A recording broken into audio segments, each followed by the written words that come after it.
स्तुति के योग्य, महिमा के योग्य, तारीफ के योग्य। Thank you Jesus, thank you Lord, thank you Jesus. धन्यवाद करते हैं प्रभु, महिमा करते हैं। एक बार वॉल्यूम चेक कीजिएगा। और इस वक्त लाइव है हम लोग Facebook page brother Surendra Kumar के नाम से, और record video YouTube channel PSK gospel ministry पर क्या है अपलोड किया जाएगा, और रिकॉर्ड भी चल रहा है एक साथ। और मैं समझता हूँ कि वॉइस और नेटवर्क सही आप तक पहुंच रहा होगा। धन्यवाद परमेश्वर, स्तुति के योग्य, महिमा के योग्य। Thank you Jesus, thank you Lord. धन्यवाद धन्यवाद धन्यवाद। महिमा हो परमेश्वर। नीचे डाउन कर, ये नहीं वही रखो, ये साइड वाला लो। हाँ, मोबाइल पकड़ लो एक हाथ से। हाँ, नीचे डाउन कर दो, पूरा लिया उसको नीचे टिका दो। हाँ, टिका दीजिए। हाँ, आप अच्छे से कर सकते।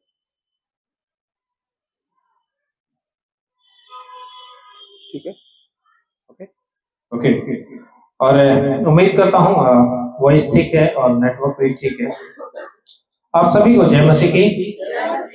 और साथ ही जो इस लाइव सेशन में जुड़ेंगे उनको भी जय मसीह की, और रिक्वेस्ट करेंगे कि लास्ट तक बने रहे जब तक इस विषय के साथ परमेश्वर अगुवाई की है। और रिकॉर्ड वीडियो भी हम क्या है यूट्यूब पर, जिसका नाम PSK गॉस्पेल मिनिस्ट्री है, अपलोड करते हैं। सो आप सभी को भी जय मसीह की पुनः, और साथ ही जो सोशल मीडिया के माध्यम से सुनते हैं परमेश्वर के प्रचार को, संडे के प्रचार को, उनको भी वेलकम करते हैं। अगर कोई नए व्यक्ति हमारे इस प्रभु के दिए हुए प्रचार को सुनता है तो दरख्वास्त करेंगे कि पेज को लाइक और फॉलो करें, और यूट्यूब चैनल जो कि PSK गॉस्पेल मिनिस्ट्री है वहां से भी क्या है चैनल को सब्सक्राइब करने का कार्य करें। मकसद या उद्देश्य ये सब कहने का, राइट टीचिंग, सही शिक्षा आप तक पहुंचे। जैसा कि प्रियो आप जानते हैं कि आज का जो विषय है जो आपके बीच में या सोशल मीडिया के माध्यम से शेयर किया गया, कितने लोग हैं जो आज के विषय को जानते हैं? क्या है आज का जो विषय है या टॉपिक जो है परमेश्वर ने हमें दिया, भेड़िया यानी कि वुल्फ। कई लोगों को लगा होगा कि ये विषय क्या है या ये फिर टॉपिक क्या है। कितने लोगों ने इस वर्ड को अपने बाइबल में सुना है? कितने लोगों ने? मैक्स लोगों ने, ऐसे कह सकते हैं कि मैक्सिमम लोगों ने सुना। साथ ही जो लाइव है वो भी अपने कमेंट को शेयर करें। और इसके साथ ही इस वर्ड के ऊपर या मैं कहूं इस टॉपिक के ऊपर कितने लोगों ने इस पर प्रचार सुना है? नो वन, एक भी नहीं। ओके। और जो इस सोशल मीडिया के माध्यम से जुड़ रहे हैं उनसे भी अवश्य पूछेंगे कि क्या पहले आपने इस विषय पर प्रचार को सुना है?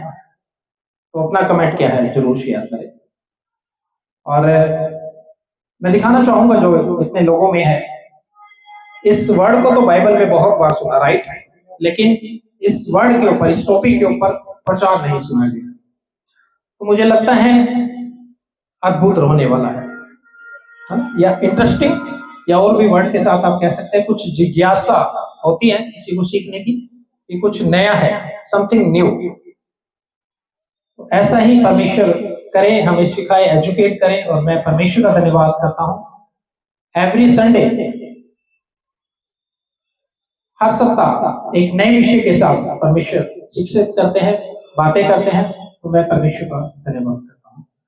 और यह एक बार दिखा दें, डेली चर्च है ये। तालियां बजा के परमेश्वर की तारीफ करें, महिमा करें, स्तुति के योग्य है, आदर के योग्य है, प्रेम के योग्य है। ये डेली चर्च का स्वागत करता है। जितने दिल्ली से हैं या दिल्ली के आसपास से भी है, हमारे साथ मिलकर यहाँ आकर फिजिकली इकट्ठे होकर प्रभु की संगति कर सकते हैं, महिमा कर सकते हैं, प्रशंसा कर सकते हैं। मेरे प्रियो, दिल्ली के NCR एरिया से हैं, अवश्य आ सकते हैं, फिजिकली चर्च अटेंड कर सकते हैं। ऑनलाइन चर्च भी आप अटेंड कर सकते हैं, जो एवरी संडे दोपहर 1 बजे इस लाइव सेशन के माध्यम से हम लोग जुड़ते हैं। इससे पहले प्रार्थना का जो समय होता है, प्रार्थना हो चुकी है आपके बीच में, फिर से दोबारा होगी। भजन, स्तुति के गीत, महिमा के गीत, परमेश्वर की तारीफ के गीत गाए जा चुके हैं, क्योंकि प्रभु योग्य हैं।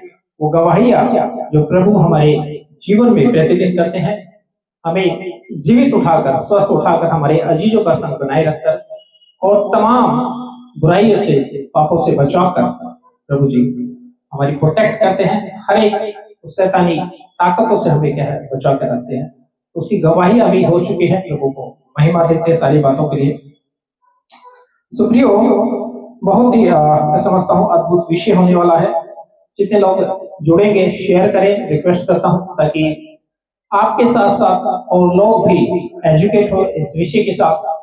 कि आपने ऐसे बहुत से टॉपिक, जब इस फेसबुक पेज पर या यूट्यूब चैनल पर आप जाएंगे तो आपको ऐसे डिफरेंट टॉपिक्स मिलेंगे जो आपने या तो सुने होंगे या कुछ ऐसे होंगे जिन्होंने नहीं सुने होंगे या सुने होंगे। तो मुझे लगता है परमेश्वर इन टॉपिक्स के द्वारा आपसे कुछ न कुछ तो बात अवश्य करेगा। वैसे मैं उम्मीद भी करता हूँ, और इसकी सारी प्रशंसा और सारी महिमा और बड़ाई खुदावंद प्रभु यीशु मसीह को देते। हालेलुया, एक ताली बजा के प्रभु की तारीफ करें। आइए और खुदा पाक का हम धन्यवाद करते हैं।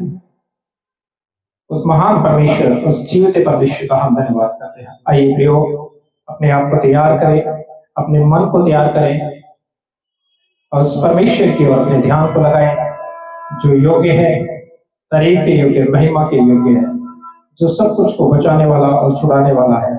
उसी के द्वारा सब कुछ है, आज जीवित है, स्वस्थ है, सब उसकी महिमा है। आइए प्रार्थना करेंगे। महान और जीवित परमेश्वर खुदावंद, हम आपका धन्यवाद करते हैं। प्रभु जी, आपने जब पूरा सप्ताह संभाला, प्रभु जी आज के दिन इकट्ठा किया, हम आपका धन्यवाद करते हैं ताकि हम मिलकर आपकी महिमा कर सके स्वामी, आपकी बढ़ाई कर सके। प्रभु जी, मैं धन्यवाद करता हूँ हर एक रोग से, हर एक बुराई से, हर एक पाप से, शैतान की हर एक गिरफ्त से आप बचा के रखते हैं। आपका वचन प्रोटेक्ट करता है प्रभु। आपका वचन हमारी राह के लिए दीपक के समान है कि कहीं प्रभु हम ठोकर ना खा जाए। आपका वचन बचाता है, वह छुड़ाता है, वह मार्गदर्शन करता है, वह उजियाला है। प्रभु जी, मैं धन्यवाद करता हूँ। प्रभु जी, धन्यवाद करता हूँ। मैं अपने आप को और दिए इस झुंड को प्रभु आपके महान और पवित्र हाथों में सौंपता हूँ। प्रभु जी, धन्यवाद करता हूँ इस विषय के लिए।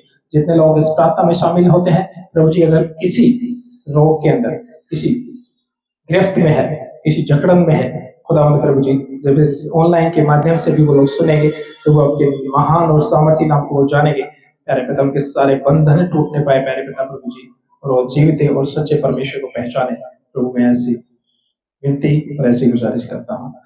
आज की सभा को और जितने देश और विदेश की सभाएं हो रही, उन सभी सभाओं को परमेश्वर आपके हाथों में सौंपता हूँ। खुदावंद, आपके दास लोग बड़ी हिम्मत से प्रभु जी ईमानदारी के साथ आपके वचन को सुनाए, और प्रभु बहुत लोगों तक आपका वचन, आपकी कलीसिया दृढ़ होती चली जाए, और बहुत लोगों तक जो नहीं जानते हैं उन तक प्रभु जी आपका वचन पहुंचने पाए।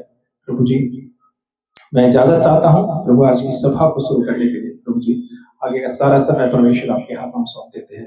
प्रभु अगुवाई कीजिएगा, सारा आदर और महिमा प्रभु आपको देते। प्रार्थना प्रभु यीशु के नाम से पिता से मांगते हैं, दया से सुने, कबूल करें, आमीन। आप सभी को जय मसीह मैं चाहूंगा एक बार और आप दिखा दें। Thank you Jesus. एक अच्छी क्लैप परमेश्वर के लिए कर सकते हैं या अपने हाथों को हिला सकते हैं। लास्ट वाले भी प्रभु की तारीफ के लिए या तो हाथ को हिला के या फिर क्लैपिंग कर सकते हैं। हालेलुया, थैंक यू जीसस जी। और आप अपने स्थानों पर बैठ गए, प्रभु का धन्यवाद, थैंक यू। एक अच्छी ताली आपने परमेश्वर के लिए की है, और अच्छी महिमा प्रभु को दी है क्योंकि वो योग्य है। हालेलुया। कितने लोग आनंदित नहीं है, हाथ खड़े कर लीजिए। एक भी ऐसे नहीं जो आनंदित नहीं है। कितने लोग आनंदित है, वो हाथ खड़ा कर ले। सब आनंदित है। हालेलुया, प्रेज़ गॉड, परमेश्वर का धन्यवाद जी। हाँ कुछ इशू है मुझे लग रहा है इसका। इसका ना वॉल्यूम का बटन दब रहा है, देखो बार बार शो कर रहा है वो। हाँ, इसको ऊपर नीचे कर लीजिए। हाँ बस डन डन। और यहाँ से वॉल्यूम बढ़ा दीजिए इसका, क्योंकि अगर माइनस हुआ होगा तो।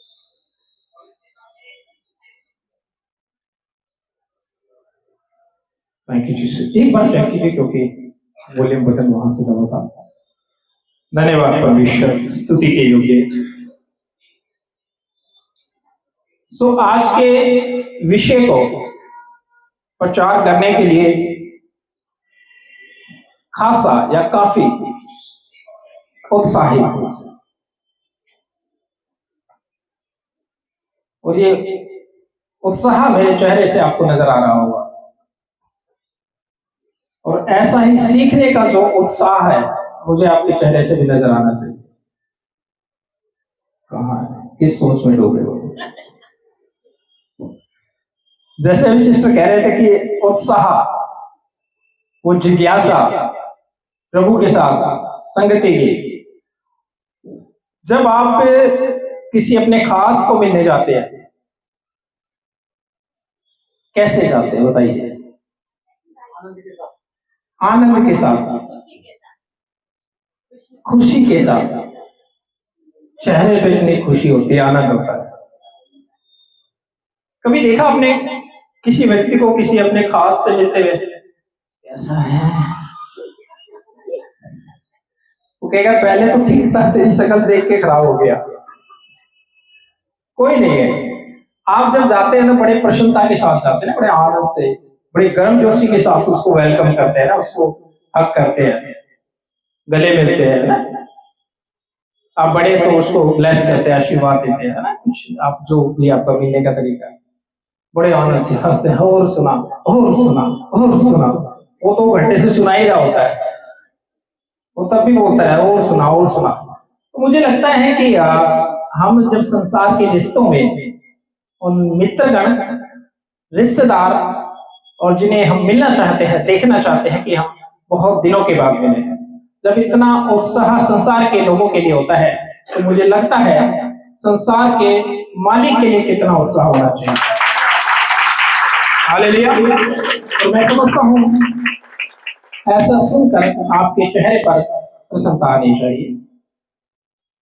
थोड़ी थोड़ी आ रही है। Praise God. प्रभु महान है कि आज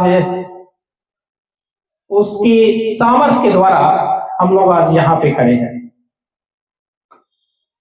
राइट?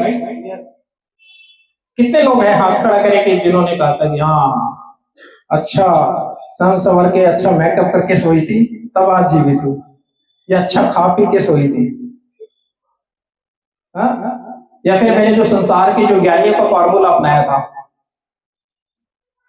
लाफिंग करना चाहिए, हंस के खून बढ़ता है, ये वो पार्क वाला फॉर्मूला है ना। हंस के सोए थे तो देखो चेहरे पे ग्लो आ गया है ना, नींद अच्छी आ गई। वो फार्मूला करते ना संसार के लोग, ऐसे ऐसे करो ऐसे ऐसे करो। इनमें से एक भी फार्मूला काम नहीं आता। आज भी दुनिया के अंदर ऐसे लोग हैं जो सोना चाहते हैं लेकिन नींद उड़ चुकी है। यकीन मानिएगा, दवाइयां खाते हैं, स्लीपिंग पिल्स, उसके बावजूद भी नींद नहीं है। पता है, जानते हैं कितने लोग? चैन उड़ गया है। कौन सा चैन? चैन, सुकून उड़ गया है, शांति नहीं। सो जो आज का जो दिन दिया है, जो आनंद दिया है, वो परमेश्वर की ओर से है। कल रात जब सोए थे तो परमेश्वर क्या अनुग्रह था।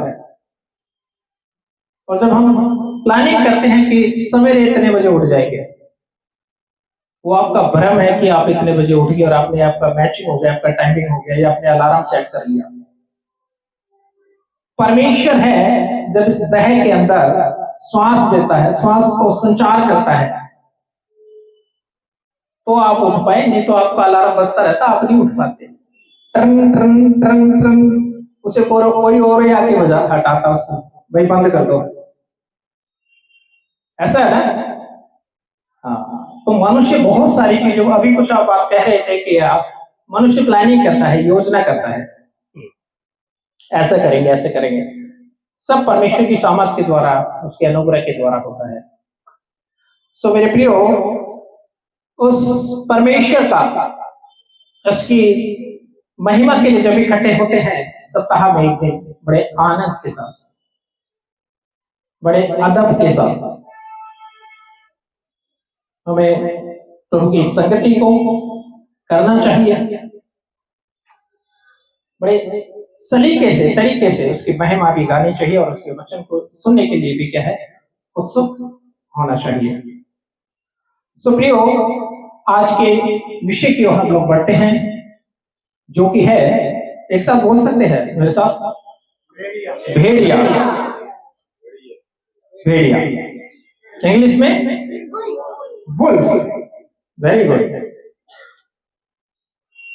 और मैंने कहा कि इस वर्ड को आप बाइबल में बहुत बार सुनते हैं। आपने कहा जी हाँ सुना है। मैंने कहा कि क्या आपने प्रचार सुना है? आपने कहा नहीं, प्रचार तो नहीं सुना, वर्ड को जरूर सुना हुआ है। आप यकीन मानिए कि इस वर्ड को या इस वुल्फ को, इस भेड़ी को खुद खुदाबंद यीशु को भी बोलना पड़ा। मुझे लगता बहुत बड़ी बात होगी जहां पर खुदाबंद यीशु मसीह इसका जिक्र करते हैं, शागिर्दों की बात नहीं हो रही। आप समझ रहे बात को?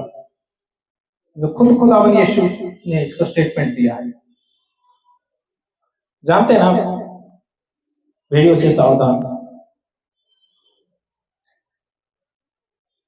ऐसा क्या था कि जो खुद खुदाबंद यीशु मसीह को इसके बारे में बोलना पड़ा? ऐसा क्या है भेड़िए के अंदर जो हम देखते हैं? और मुझे नहीं पता कि किन किन खुदाबंद के दासों ने इस पे प्रचार किया है। प्रभु ने इस टॉपिक के माध्यम से, इस विषय के माध्यम से क्या है, उनकी अगुवाई की है। आइए इस विषय की ओर हम लोग बढ़ते हैं और जानते हैं कि भेड़िया या उसका स्वभाव या उसका नेचर क्या है। राइट? क्या आप लोग तैयार हैं एक्साइटमेंट के साथ? अब तो एक्साइटमेंट बढ़ जानी चाहिए ना। कैसे कि खुद खुदावंद यीशु ने बोला तो अब तो बढ़ जानी चाहिए, ना कि मेरे कहने से।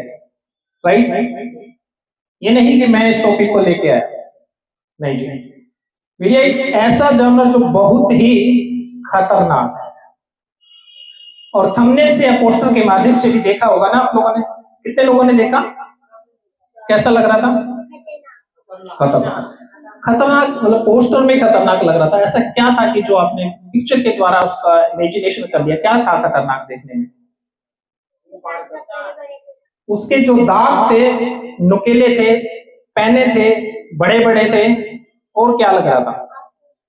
उसकी आंखें जो बड़ी डेंजरस। किस कलर की थी आपकी? वेरी गुड, क्लैपिंग कर सकते हैं। Very good. Yellow, dangerous, different कह सकते हैं ना बाकी एनिमल से भी।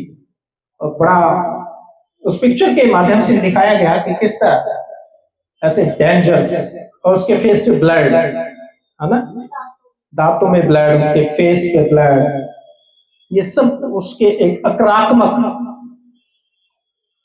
उसका एक खतरनाक व्यक्तित्व, उसकी इमेजिनेशन, उसकी पिक्चर को दिखाता है। और ऐसा ही उसका जो नेचर है वो है। सोचो पिक्चर में कितना डेंजर है, अंदर से कितना डेंजर होगा। राइट? राइट? जो बहुत ही खतरनाक है और बहुत ही चालाक है। क्या क्या है जी वो? नहीं, दो वर्ड बोला मैंने। क्या क्या है? खतरनाक और चालाक। राइट? या उसको ऐसे करते बड़ा धूर्त है। धूर्त भी चालाक और बुराई या इस तरह के काम के होते हैं। तेज है, शार्प है, और एक अच्छा धावक। धावक कितने लोग जानते हैं? हिंदी का वर्ड है, बताइए। रनर। Very good. या एक अच्छी क्लैप करेंगे। जब कोई अच्छे वर्ड मिले हैं तो मुझे लगता है आपको लिए और बाकी लोगों के लिए सीखने के लिए भी अच्छा है। एक अच्छा धावक है। रनर है। रनर का मतलब दौड़ने वाला। ध्यान रखिएगा, ये पॉइंट जो मैं बात कर रहा हूं इसके बारे में, ये आपको बाइबल के वचन से कनेक्ट होगी। वो क्या है? खतरनाक है। और क्या है जी? धावक है, तेज दौड़ने वाला है, स्पीड में। और क्या होगा? चालाक है। राइट, आगे काम आएंगे। शिकार का जो पीछा करने में क्या है? माहिर है। ये पीछा नहीं छोड़ता। एक बार पीछे पड़ता है तो पीछा नहीं छोड़ता है। आपने हो सकता है कि जो एनिमल्स का जो चैनल टीवी के माध्यम से कभी डिस्कवरी या नेशनल ज्योग्राफी ऐसे कुछ दिखाया होगा, कुछ देखा भी होगा। ये बड़ा घात लगा के ना शिकार के पीछे पड़ जाता है, उसका पीछा करता रहता है। राइट, तो ये इसकी जो आदतें हैं, क्या है जी? इसकी आदत है इसकी। ये शिकार करने में क्या है? माहिर है ना? और घेर लेता है शिकार को। क्या करेगा? घेर लेगा। ऐसे नहीं कि भाई अटैक किया और छोड़ दिया, नहीं, ये पूरी प्लानिंग करेगा और शिकार को घेरने की क्या करता है? कोशिश करता है। और आप जानते हैं कि ये इंडिविजुअल शिकार नहीं करता, ये ग्रोह बनाकर, ग्रुप बनाकर शिकार करता है। समझे इस बात को? कैसे करेगा? ग्रुप बनाकर, इकट्ठे होकर, झुंड बनाकर क्या करेगा? ये शिकार करता है।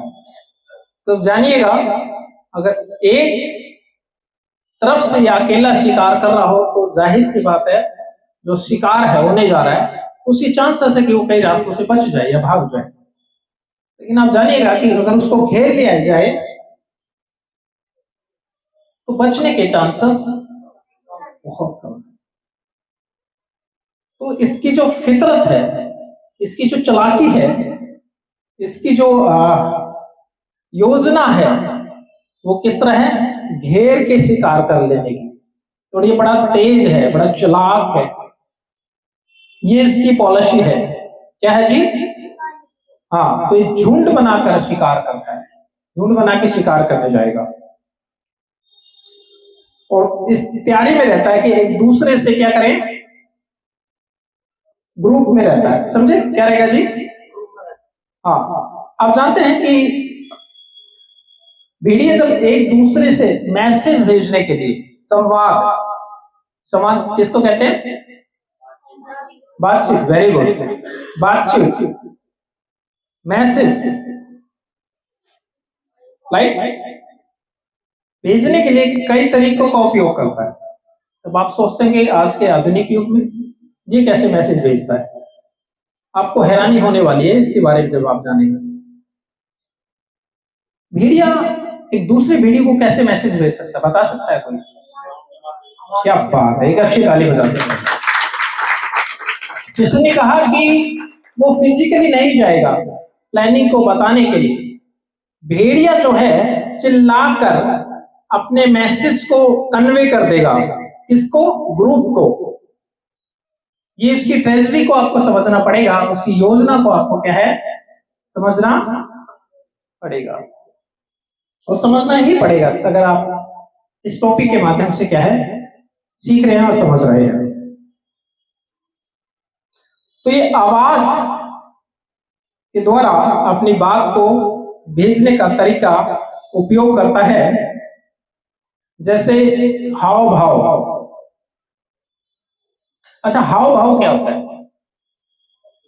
एक्सप्रेशन। कैसे होता है एक्सप्रेशन?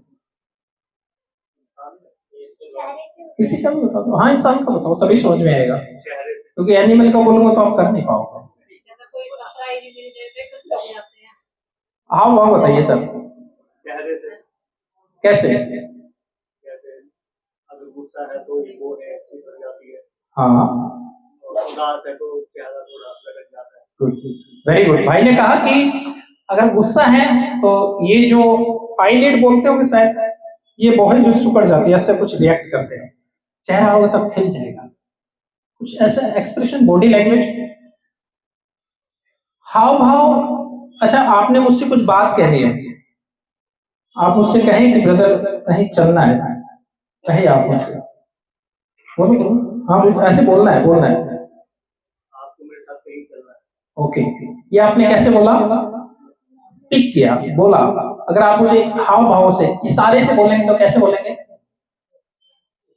इशारे कर दीजिए। ये क्या हुआ? अच्छे से बताइए। यही कर सकते हैं। अच्छी है। या प्लीज आप आइए, क्योंकि मैं सबको बुलाता हूँ। शर्माइए नहीं, हम सब ऐसे ही है। उसमें भी आप नजर आ रहे होंगे और इसमें भी नजर आने की कोशिश कीजिए।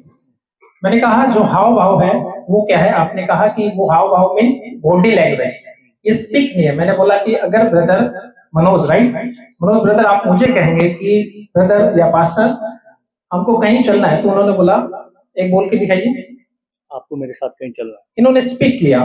लेकिन अगर ये हाव भाव से बॉडी लैंग्वेज से करेंगे तो आप सर आपको बोलना नहीं, मुझे चलने के लिए इशारा करना, कैसे करेंगे आप? वेरी गुड, ये एक अच्छी कला है, अच्छा किया है, थैंक यू। हाव भाव बॉडी लैंग्वेज, कितने लोगों को समझ में आया कि अगर बोलना नहीं है, इशारा करना है? तो भाई ने जैसे क्या बोला, या पोचो में आ रहा हूं, अच्छा ना, तरीके होते हैं कि हम जैसे परिवार के लोग हस्बैंड वाइफ जाते हैं ना, तो कहीं बैठे बड़ी देर होगी तो ये करेंगे,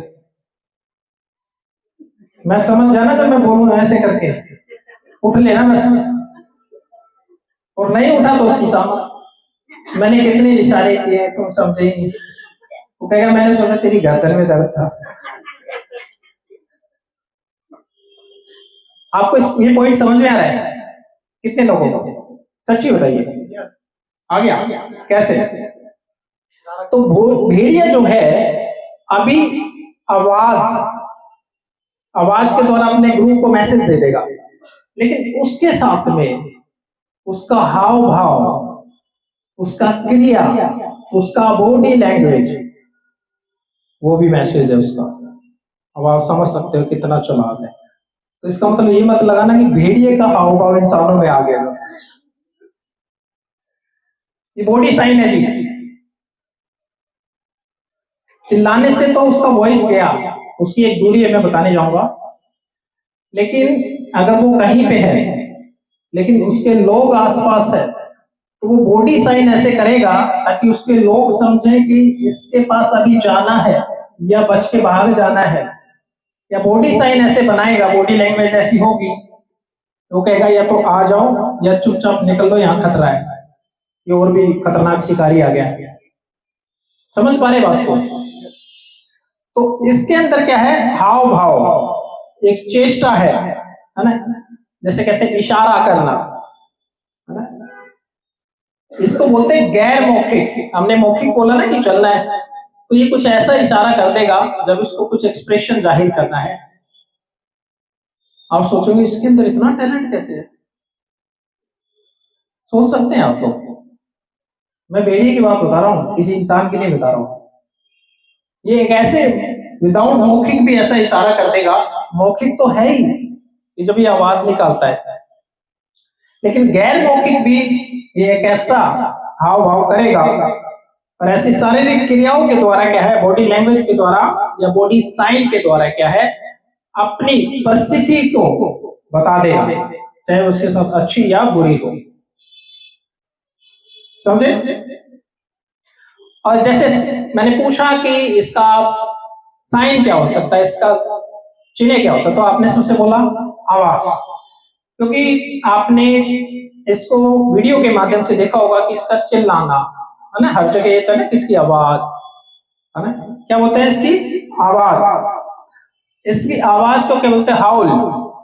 जैसे एक तरीके से अलग आवाज होती है। कैसी होती है? अलग आवाज होती है ना, ये करे भेड़ी की आवाज है तो इसको हाउल बोलते हैं, यानी एक प्रकार की एक चीख है। क्या है ये?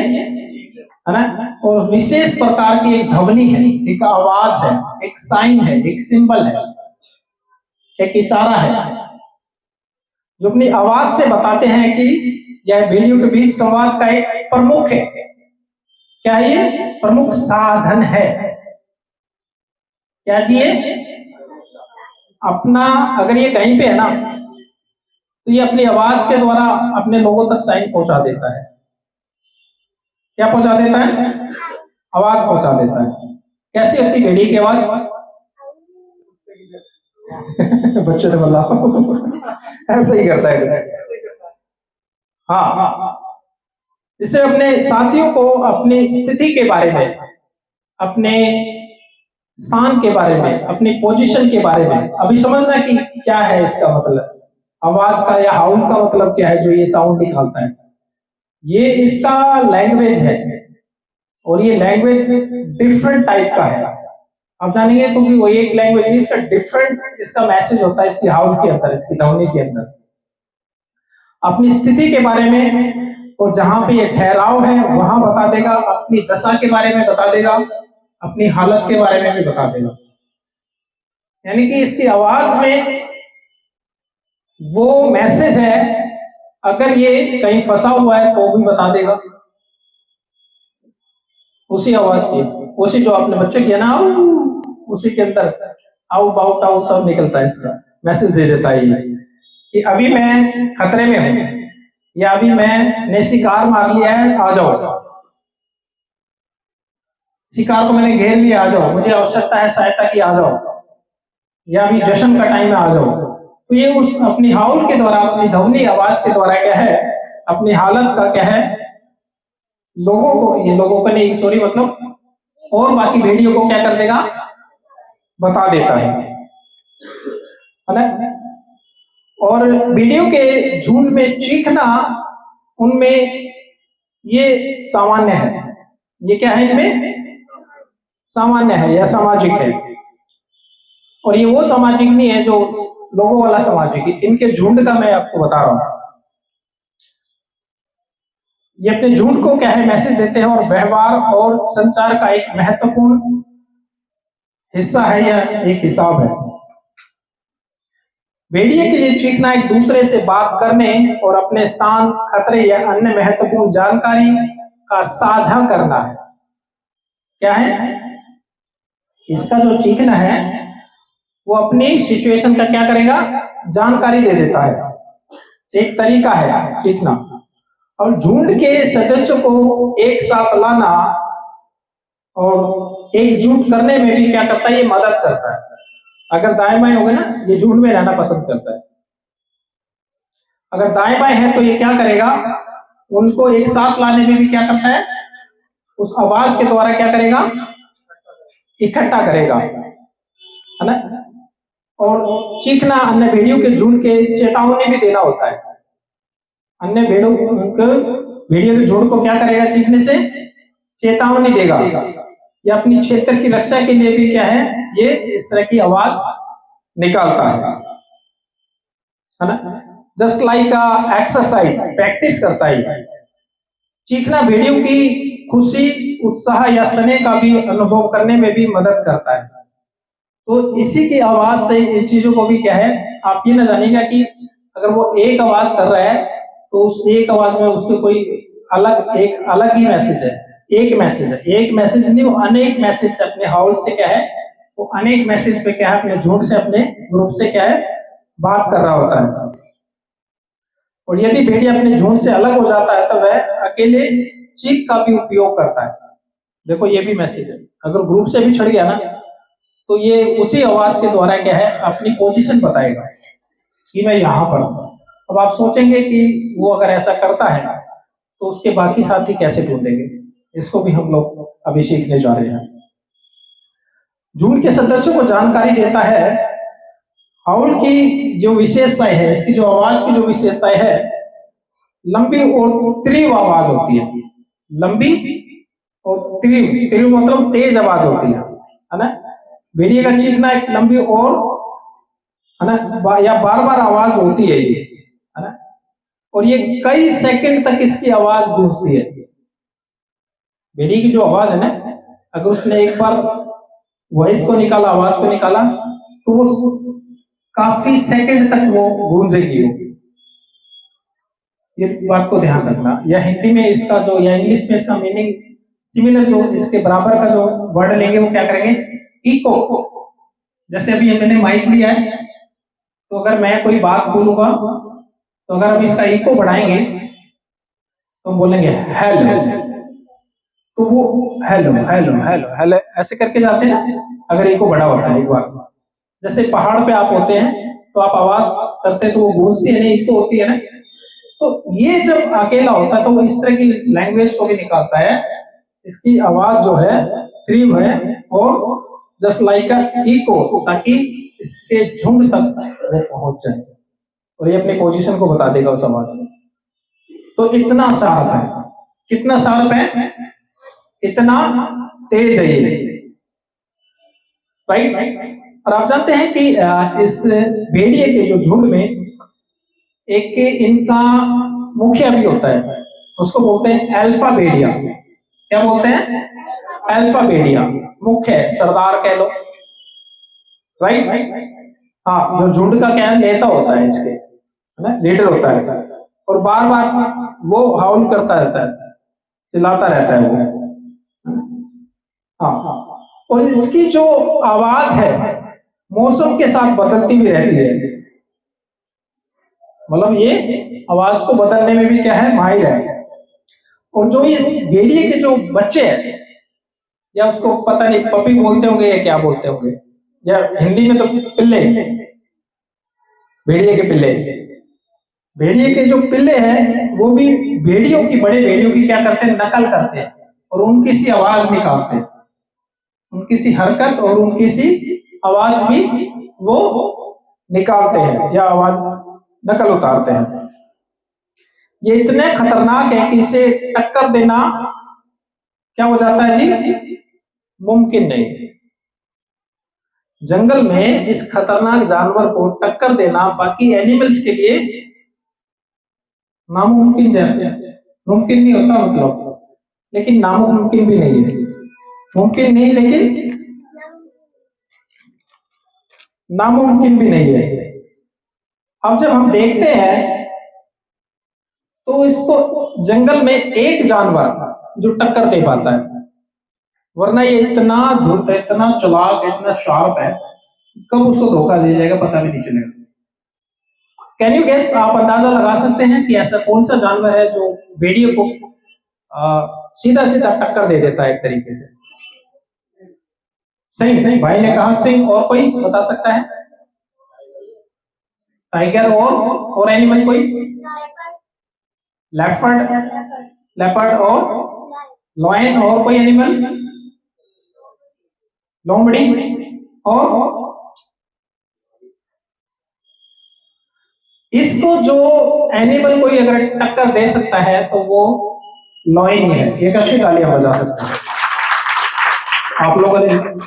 लॉयन, टाइगर, ये सब बोला ना, तो लॉयन है जो इसको सीधा सीधा टक्कर देता है आमने सामने, वरना ये किसी के काबू आने वाला है, इतना डेंजर है, इतना खतरनाक है। आपको जानकर हैरानी होगी, एक और जीव है जो इसको सीधा सीधा टक्कर दे देता है। Can you guess? एक और जीव है, आपने कहा भालू और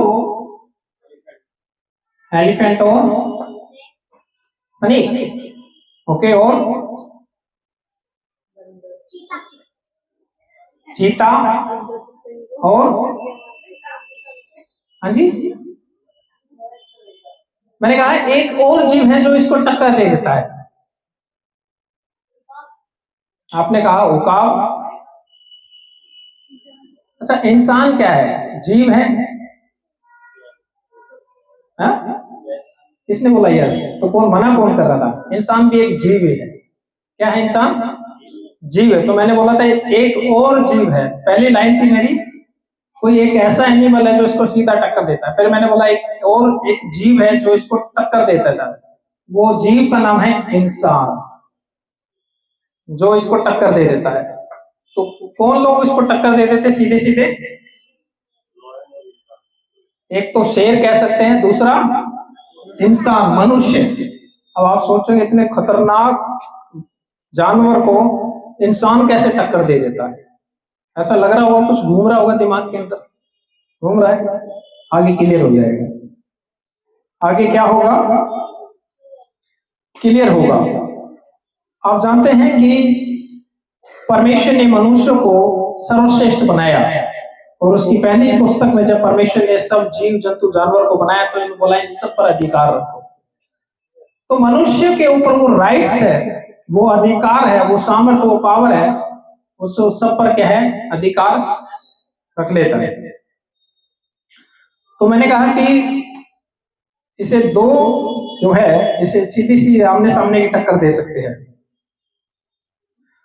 अगर इसके बच्चों को अगर उठा लिया जाता है ना, कई लोग या कई करते होंगे कुछ ऐसा जो भी है, ले जाते हैं, तो ये पूरे एरिया में क्या करता है, तबाही मचा देता है। क्या कर देता है, ये तबाही मचा देता है।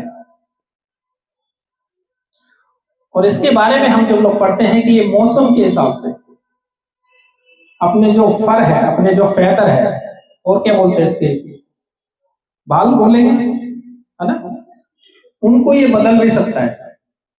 उनको क्या कर सकता है, फर का कलर चेंज कर सकता है ना? और अपनी फर या फेदर को ये क्या है, बाल को झाड़ भी सकता है, ये भी टेक्निक है। तो इसके पीछे जानेंगे कि ये अपने फर के कलर को कैसे चेंज कर सकता है, ऐसे कैसे हो सकता है। तो ऐसी हैरानी ना कीजिएगा, बहुत ऐसे एनिमल है, बहुत ऐसे पक्षी है, बर्ड्स है, जो अपने आप को तब्दील करते हैं। किसी ऐसे पक्षी को आप जानते हैं जो अपने रंग को बदल लेता है? वेरी गुड, बहन जी ने बोला गिरगिट, वेरी गुड, एक अच्छी ताली। कितने लोगों ने लाइव देखा है कि वो उसके बारे में सुनते थे, लेकिन वो वाकई में रंग बदल लेता है ना, राइट। अगर कोई कहेंगे अच्छा वुल्फ कैसे वो कर सकता है, कर सकता है। क्या कर सकता है, कर सकता है। हाँ, ताकि ये आसानी से किसी झुंड में आसानी से दाखिल हो जाए, या सिंपल भाषा में कहते हैं भेष बदल लेता है, एक तरीके से आसानी से किसी झुंड में दाखिल हो जाए। अच्छा, अगर आप गौर से देखे जाएंगे तो जो भेड़िया है वो किस जानवर से मिलता जुलता है? हाँ जी, कुत्ते से मिलेगा। और किससे मिल सकता है? लोमड़ी से मिल सकता है। और थोड़ा किससे मिल सकता है, अगर ये अपने बाल को फैदर उधर को झाड़ ले तो? गादर से मिल सकता है। ज्ञान भाई ने कहा कि वो भेड़ से भी मिल सकता है, अगर वो अपने जो उसकी जो पोजीशन है, उसकी जो पर्सनालिटी है, या उसका जो हाव भाव, उसको अगर वो तब्दील कर ले, उसको चेंज कर ले, अपने फैदर को चेंज कर ले, तो वो पॉसिबिलिटी है कि वो बाकी लोगों के या बाकी जो एनिमल्स के झुंड में शामिल हो सकता है चालाकी से। ऐसे ही भाई ने कहा कि भेड़ भी एक ऐसा उससे बॉडी के हिसाब से या देखने के रूपरेखा के हिसाब से ऐसा एनिमल है कि वो उसके झुंड में भी दाखिल हो सकता है आसानी से भेष बदल। इसकी पॉसिबिलिटी है। कितने लोगों को लगता है? आपको शायद नहीं लग रहा होगा, लगता है? अगर ध्यान से देखेंगे भेड़ का और भेड़िए का अगर देखेंगे तो आसानी से शामिल हो सकता है, आपको जल्दी पहचाने नहीं होगी। अगर आपके पास किसी डॉग को और भेड़िए को रख दिया जाए तो आज भी डॉग की ऐसी स्पीशीज, ऐसी जातियां हैं, आप तो ढंग से पहचान भी नहीं पाएंगे कि ये डॉग है या भेड़िया है। तो ऐसी चालाकी से भेड़िया भेड़ के झुंड में दाखिल हो सकता है, इसकी पॉसिबिलिटी है। आगे बढ़ेंगे इसके बारे में। आप जानते हैं इसके सूंघने की जो एबिलिटी है या योग्यता है, कम से कम 6 मील। सिस्टर ने कहा 6 मील कितना हो सकता है? हाँ, 2 6 मील पक्का। तो भैया इसका कैलकुलेशन निकाल लेना कि 1 मील में एक मील में 9 किसने बोला? 9 क्यों कह रहे हो? अच्छा, वो पहले उसको गुणा कर दिया। तो 1 मील जैसे बोलते हैं तो कह सकते हैं भाई 1 किलोमीटर 600 मिलीमीटर, उसका कुछ ऐसे है ना, 1500 1600 पॉइंट कुछ ऐसे करके निकल के आता है। तो 6 मील का अगर मोटा मोटा लगाया जाए तो भाई 9.5 किलोमीटर ऐसे कुछ। तो जानिएगा 9, 9.5 या 10 लगा लो भाई, किलोमीटर तक ये क्या कर सकता है? सूंघ सकता है। शिकार को क्या कर लेगा? सूंघ लेगा। तो ये ध्यान रखिएगा कि इसके बारे में हम लोग सीख रहे हैं। सीख लेगा। ये क्या कर लेगा जी? 9-10 किलोमीटर तक क्या कर लेगा? ये सूंघ लेगा ये शिकार को, राइट। और जानते हैं इसकी जो सुनने की जो क्षमता है, उसकी योग्यता है वो कितनी है?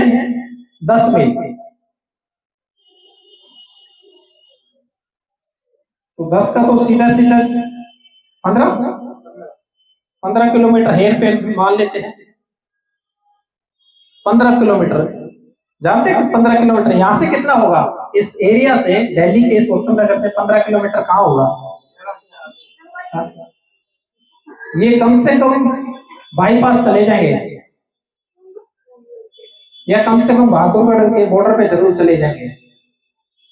मंगोलपुर तो मुझे लगता है कि 7-8 किलोमीटर के हेरफेर में हो सकता है, 8 मैक्स, 12 है ना। तो इससे भी ज्यादा, आपके घर से भी ज्यादा दूर क्या कर लेगा? सुन लेगा। सूंगा तो 6 किलोमीटर, सूंघना 15 किलोमीटर। तो क्या कर लेगा? ये सूंघ लेगा, सुन लेगा। क्या कर लेगा जी? सुनने की इसकी जो क्षमता है वो है। तो आप समझ सकते हैं इसकी सूंघने की और सुनने की क्षमता कितनी जबरदस्त। और मुझे नहीं लगता, अगर किसी को लगता है तो उसका भी प्रमाण पेश कर सकता है, ऐसी कोई बात नहीं है। इससे ज्यादा किसी की सुनने की और सूंघने की क्षमता और शिकार करने की जो प्लानिंग है, स्ट्रेटजी है, मुझे लगता है कि रेयर किसी की हो। कोई इंडिविजुअल शिकार पे जाता है, कोई एनिमल, लेकिन ये तो झुंड बना के जाता है। आई होप यहां तक आप क्या कर रहे होंगे जी? समझ पा रहे होंगे।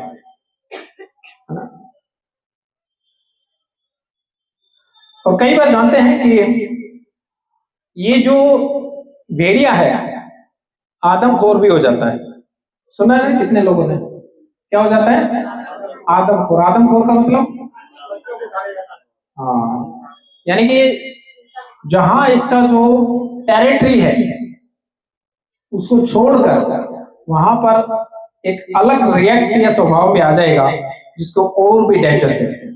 डेंजर तो है लेकिन अधिक डेंजर, क्या? बहुत ज्यादा डेंजर। और ये कई बार क्या कहता है, शहर की आबादी में जहां मनुष्य रहते हैं, उन गांव में, उन कस्बों में ये आ जाता है।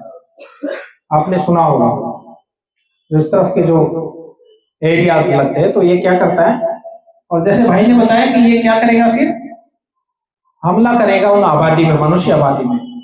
और बच्चों को भी क्या करता है, ये उठा ले जाता है। और बड़ों को भी क्या कर देता है जी? ये घायल कर देता है। क्या करेगा? हमला करेगा, घायल करेगा, तबाही मचा देगा, है ना। और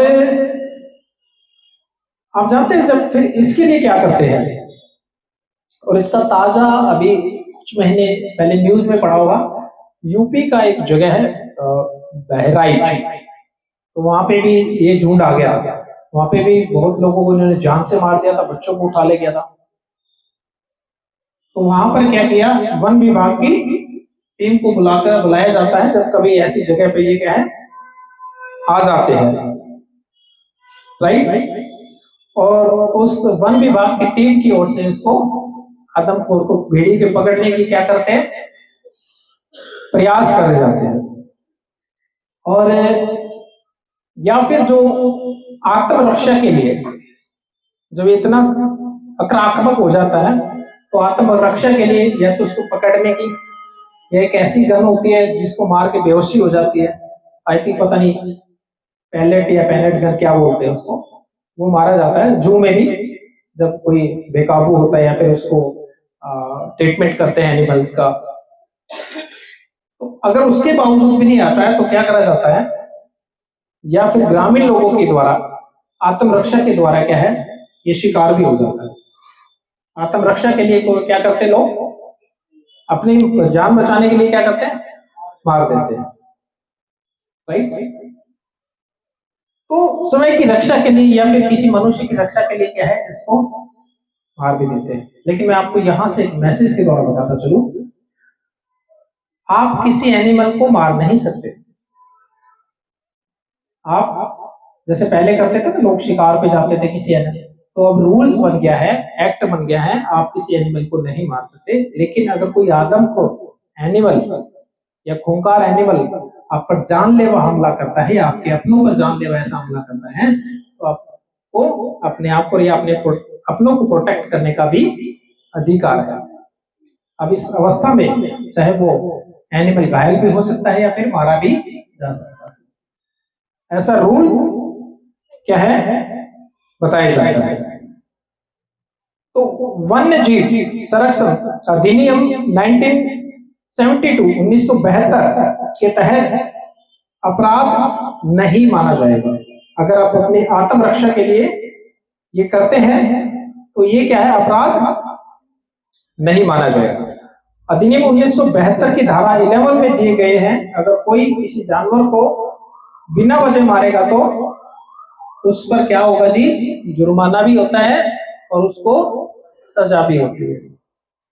अगर कोई बिना वजह से किसी जानवर को मार देता है, जानवर को कभी नहीं मारना, लेकिन अगर कोई बिना वजह मारता है तो उस पर जुर्माना होगा और उसे सजा भी होगी। आप जानते हैं कि कुछ एनिमल, कुछ प्रजातियां ऐसी भी हैं जिन्हें मारने पर अधिक सजा, अभी नॉमिनल जो सजा है 6 महीने या कुछ जुर्माना है, लेकिन कुछ ऐसी प्रजातियां जिन्हें मारा जाता है तो ये सजा डबल हो जाती है, अधिक हो जाएगी, सजा भी डबल हो जाएगी, जुर्माना भी डबल हो जाएगा अगर किसी ऐसी स्पीशीज को मारा गया तो, जो विलुप्त होती जा रही है, जो कम होती जा रही है ना।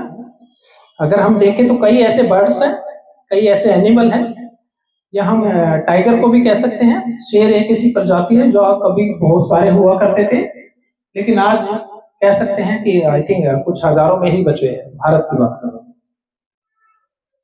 तो उनको संरक्षण किया गया कि पहले कहते थे, दिखाते थे भाई वो राजे महाराजे गए थे शिकार पे, शेर का शिकार कर दिया, तो इस पर रोकथाम है, पूरी तरह रोकथाम है किसी भी एनिमल के शिकार पर।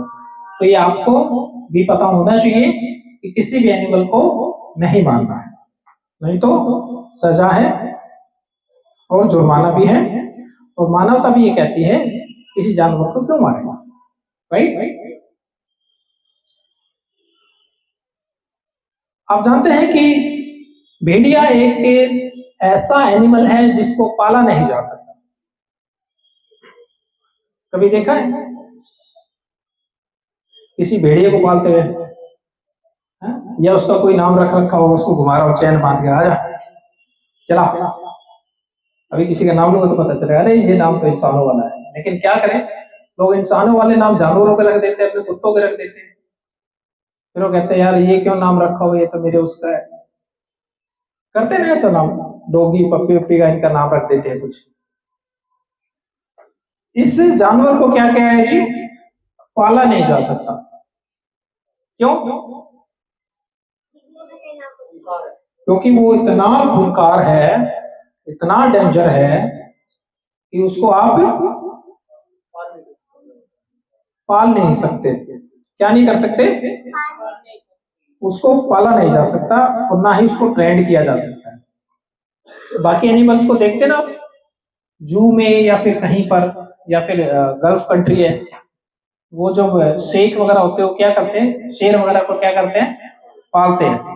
वो बैठे रहते हैं, उनके यार दोस्त आते हैं, वो बड़ी वो स्टाइल दिखाते हैं, आओ जी बैठ जाओ खाना वाना खाएंगे, और उनका कोई दोस्त आ रहा होगा, वो शेर घूम रहा होगा, वो कहेगा खाइए खाइए, और उसके गले से निवाला नहीं उतर रहा होता, वो शेर साथ में बैठा होता है और बड़ा वो राजी होके जाता है। मैं अपने मित्र के यहाँ गया था, शेख साहब के यहाँ, उसका एक शेर भी था। कैसी दावत थी? बहुत बढ़िया दावत थी। पता चला ढंग से नहीं खाया होगा उसने। तो कई बार देखेंगे वो शेर घूमता रहता है और उसके प्राण सूख रहे होते हैं बेचारे, लेकिन वो शेख लोग क्या करते हैं, बचपन से जब वो पपी होता है, बच्चा होता है, उसको वो पालते हैं। सोचो, जो शेर, लॉयन, बब्बर शेर, टाइगर, जो इसकी स्पीशीज होती है, प्रजाति होती है, उनको वो पाल लेते हैं। कुछ लोग चैन लेके घुमाते रहते हैं, है ना? देखते नहीं, लोग घुमाते हैं इसकी।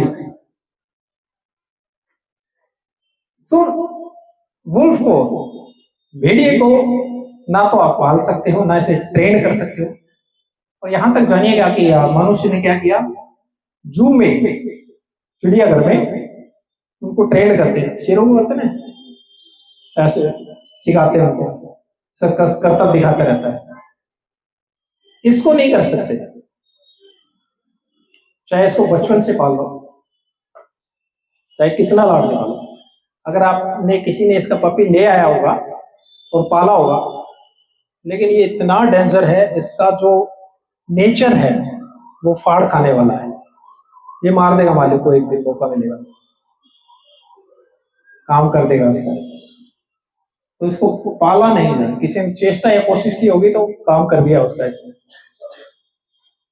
ये नहीं छोड़ता। बड़ा क्या है जी, डेंजरस है। इसको नहीं सिखाया जा सकता, ट्रेन नहीं किया जा सकता, समझाया नहीं जा सकता, मनाया नहीं जा सकता, है ना?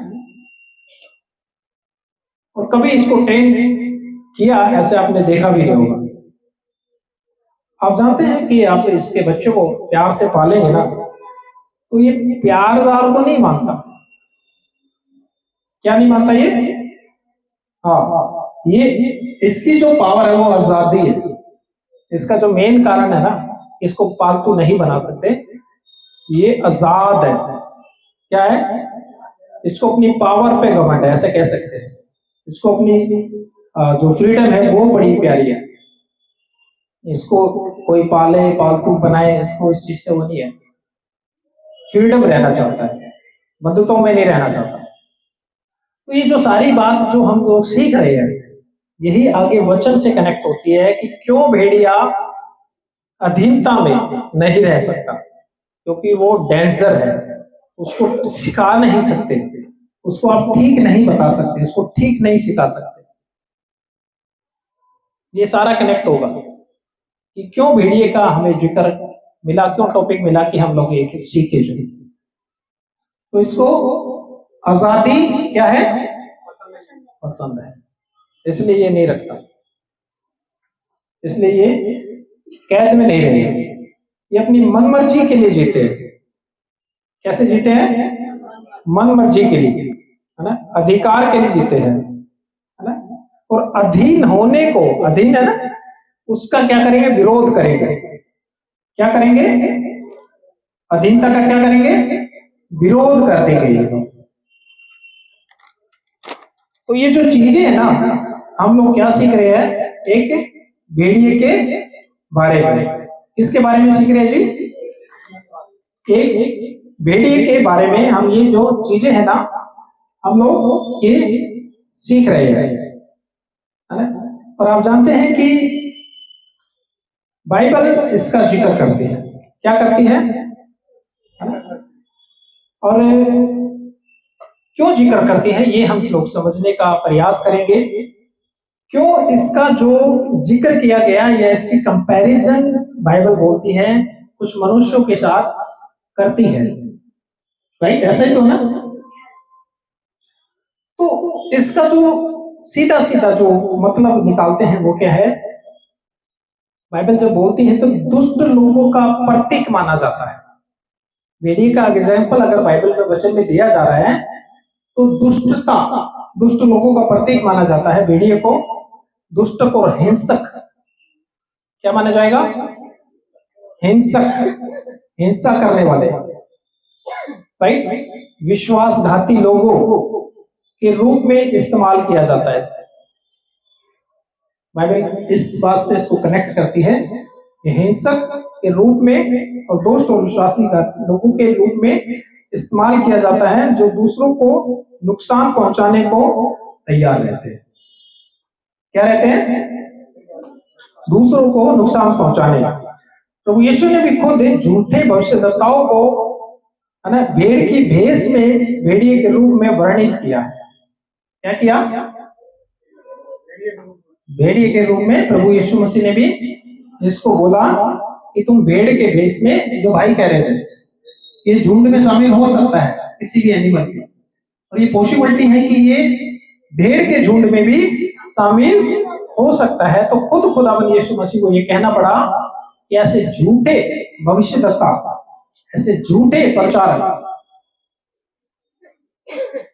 जो भेड़ की भेष में क्या है, घुसे हुए झुंड में भेड़िए हैं, है ना, तो वर्णित किया जाता है, जिसका अर्थ है कि वे बाहरी रूप से तो धार्मिक दिखते हैं। कैसे दिखते हैं? बाहरी रूप से क्या दिखेंगे? धार्मिक दिखेंगे, लेकिन अंदर से दुष्टता से, और भेड़िए की जो प्रवृत्ति यहाँ पे बताई जा रही है, फाड़ने वाली, क्रूर, दुष्ट, अत्याचारी, फाड़ने वाले, और अंदर से मलिनता से भरे। कहते हैं बाहर से तुम चुना फिरी कबर नजर आते हो, लेकिन अंदर से मलिनता से भरे हुए। तो बाहर से तो धार्मिक दिखते हैं, लेकिन अंदर से दुष्ट होते हैं।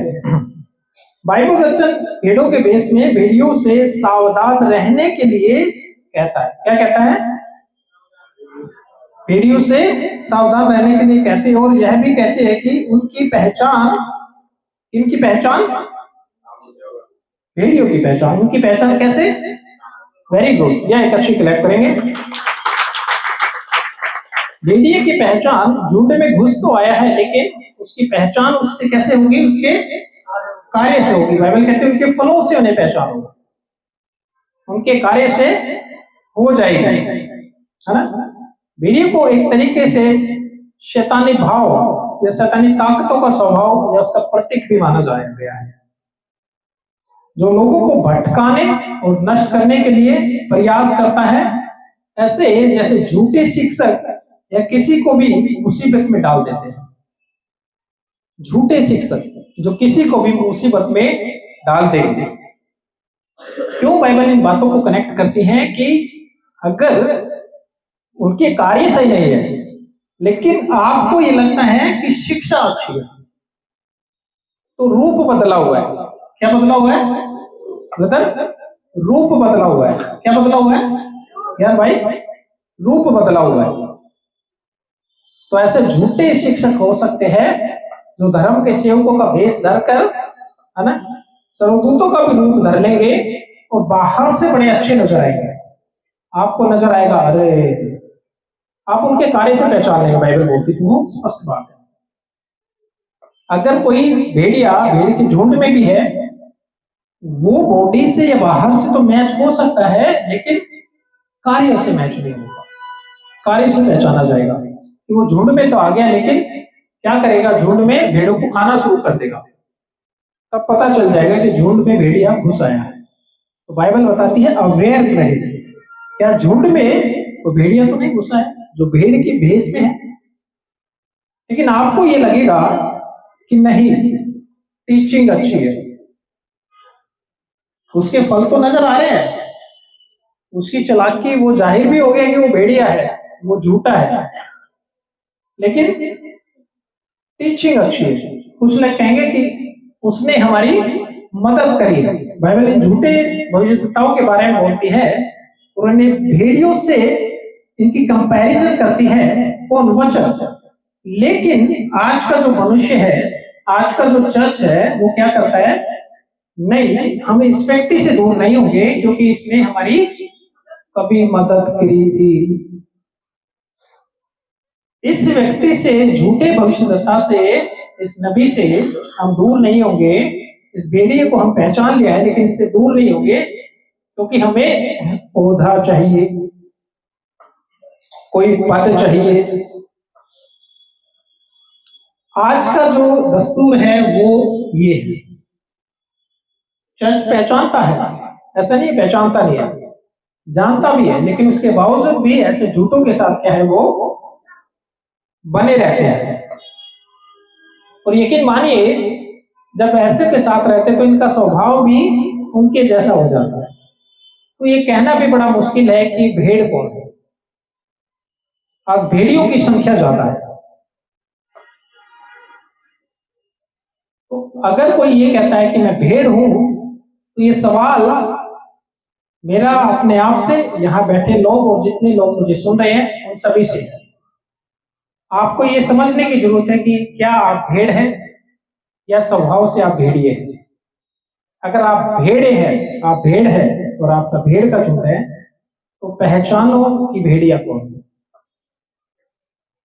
उससे दूर होने का कोशिश करो या उससे झुंड से बाहर भगाने का प्रयास करो कि ऐसा ना हो तुम एक एक करके मारे जाओ या खाए जाओ। कई बार भेड़ क्या सोचती है, मुझे नहीं खाया गया, मैं बच गई आज। लेकिन आप जानते हैं अगर झुंड में भेड़िया घुसा है तो एक एक करके वो शिकार करेगा, एक एक को मार देगा। वही जब ऐसे लोगों का जब पता चलता है जो बुराइयों में है और उसके जो कार्य है वो भेड़िए के हैं, तो आपको सावधान होने की आवश्यकता है, उनसे दूर होने की क्या है आवश्यकता है। तो आप जैसे भेड़िए के व्यवहार से पहचान लेते हैं अगर वो झूठ में भी आया है, ऐसे ही आप झूठे शिक्षक क्योंकि इनके व्यवहार से, इनके स्वभाव से पहचान लेंगे। अभी कहते हैं ना धर्म का चोला या मुख से बातें करना, बाहर से तो धर्मी, अंदर से बुराई और पाप से दुष्टता से भरे हैं। अब ये अंदर बाहर की बात क्या है?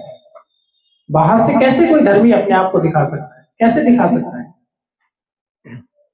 क्या हो सकता है बताइए? अच्छी अच्छी बात कर सकता है। अगर किसी को अपने आप को अच्छा दिखाना है बाहर से, किसी भेड़िए को भेड़ का रूप दिखाना है तो अच्छा बिहेव करेगी। आप क्या कह रहे थे?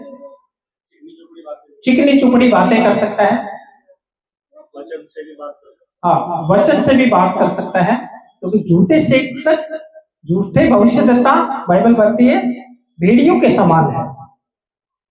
ये झूठा आचरण, झूठा व्यवहार, झूठी शिक्षा और ऐसी मन भावने वाली बातें वो कर सकते हैं जो बाहर से धर्मी नजर आते हैं, लेकिन अंदर से कैसे पहचाने जाएंगे? ये अंदर की बात क्या है? क्या है अंदर की बातें बताइए? उनके व्यवहार से, उनके स्वभाव से। कैसे उनके व्यवहार को, उनके स्वभाव को पहचान सकते हैं बताइए? एक मसीह की कंपैरिजन, एक भेड़ की कंपैरिजन हो रही है और एक भेड़िए की कंपैरिजन हो रही है, तो क्या इस सिमिलर इन दो एनिमल्स में देख सकते हैं? या फिर एक मसीह जो एक सच्चा मसीह है और एक मतलबी स्वार्थी मसीह है, उसकी पहचान बताइए फटाफट। वो किसी को माफ नहीं करेगा, यानी कि जो भेड़िया होगा लेकिन एक शिक्षक बना हुआ है, वो किसी को माफ नहीं करेगा, लेकिन वो क्या करेगा? प्रचार अच्छा अच्छा करेगा। शिक्षा या वचन जैसे भाई कह रहे थे वो दे सकता है अच्छी अच्छी, और क्या कर सकता है? वो चुगली भी करेगा और नम्रता प्रेम भी होगा। चलिए एक मोटा सा एग्जांपल ले लेते हैं। अगर कोई ये कहता है मैं मसीह का हूं, तो अगर आप मसीह के हैं तो मसीह कहते हैं जो तुम्हें एक गाल पे मारे दूसरा भी फेर दे, या तुम्हें जो कोसते हैं, जो तुम्हारी बुराई करते हैं, तुम्हारी निंदा करते हैं, बुराई के बदले बुराई मत कर।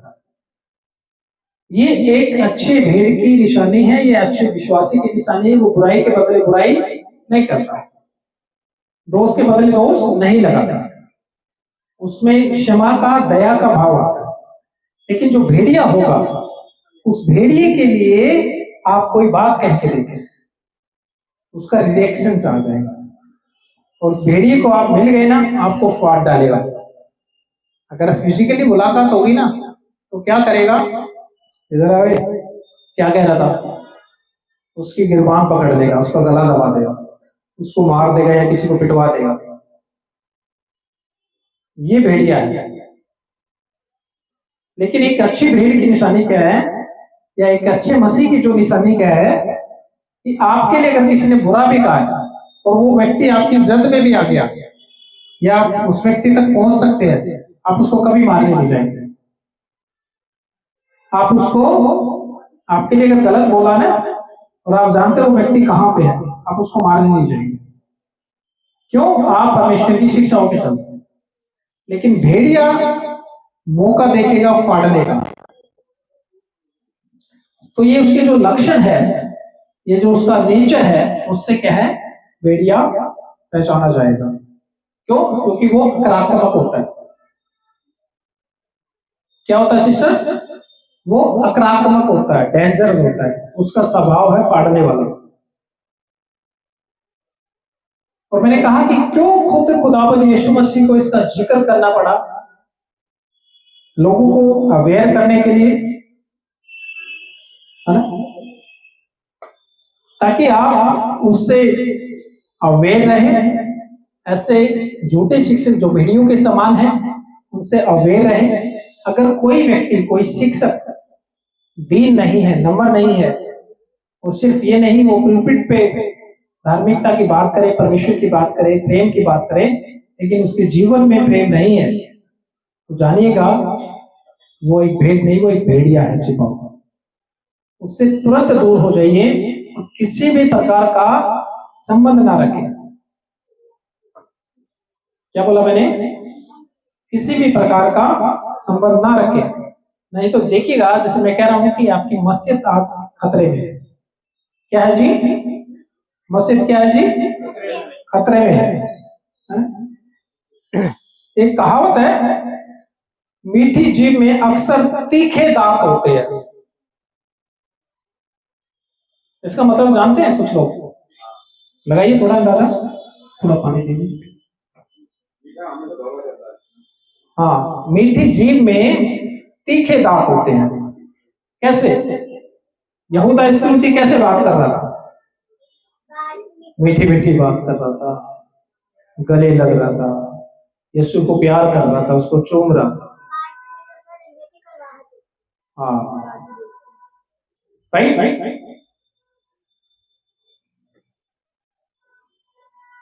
धन्यवाद जी आपका।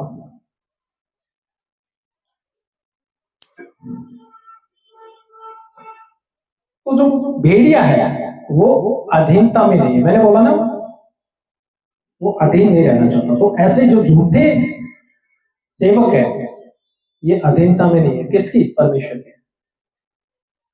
अभी कहते हैं ना, जो विरोध की बातें, घमंड की बातें जो निकालते हैं ना, वो भेड़िए का स्वभाव है। किसका स्वभाव है?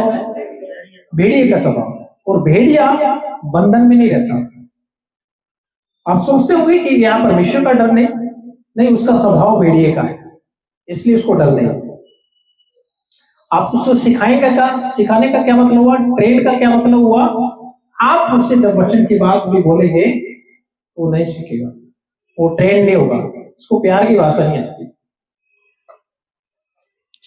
कितने लोगों की समझ में आ रहा है इस विषय के द्वारा कि जो इस तरह की हरकत करते हैं वो भेड़िए का स्वभाव है। किसका स्वभाव है? भेड़िए का स्वभाव है। और ऐसे लोग क्या करते हैं? विरोध करेंगे, अधीनता में नहीं रहेंगे परमेश्वर की, राइट। और प्यार करने की बजाय क्या करेंगे? कब्जा करते हैं, शोषण करेंगे लोगों का। क्या करेंगे? क्योंकि इनको प्यार की भाषा नहीं समझ में आती। नियंत्रित करना चाहते हैं, कंट्रोल में एक दूसरे को। क्या करेंगे? किसी को क्या करेंगे? कंट्रोल में रखना चाहते हैं। आइए और खुदावंद के कलाम से हम लोग कुछ बातों को सीखेंगे प्रियो। मत्ती अध्याय 7 आयत नंबर 15 हम लोग गौर करेंगे।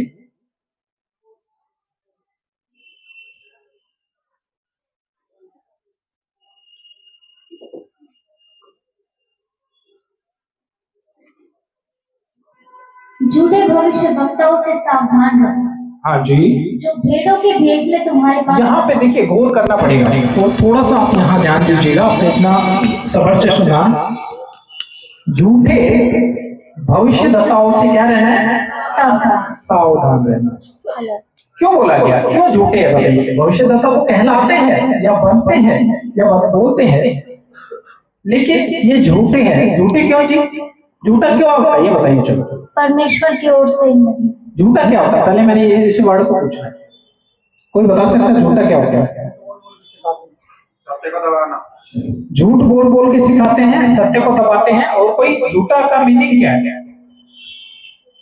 धोखा देना। धोखा देना। बोलना कुछ और है, बोलना कुछ और।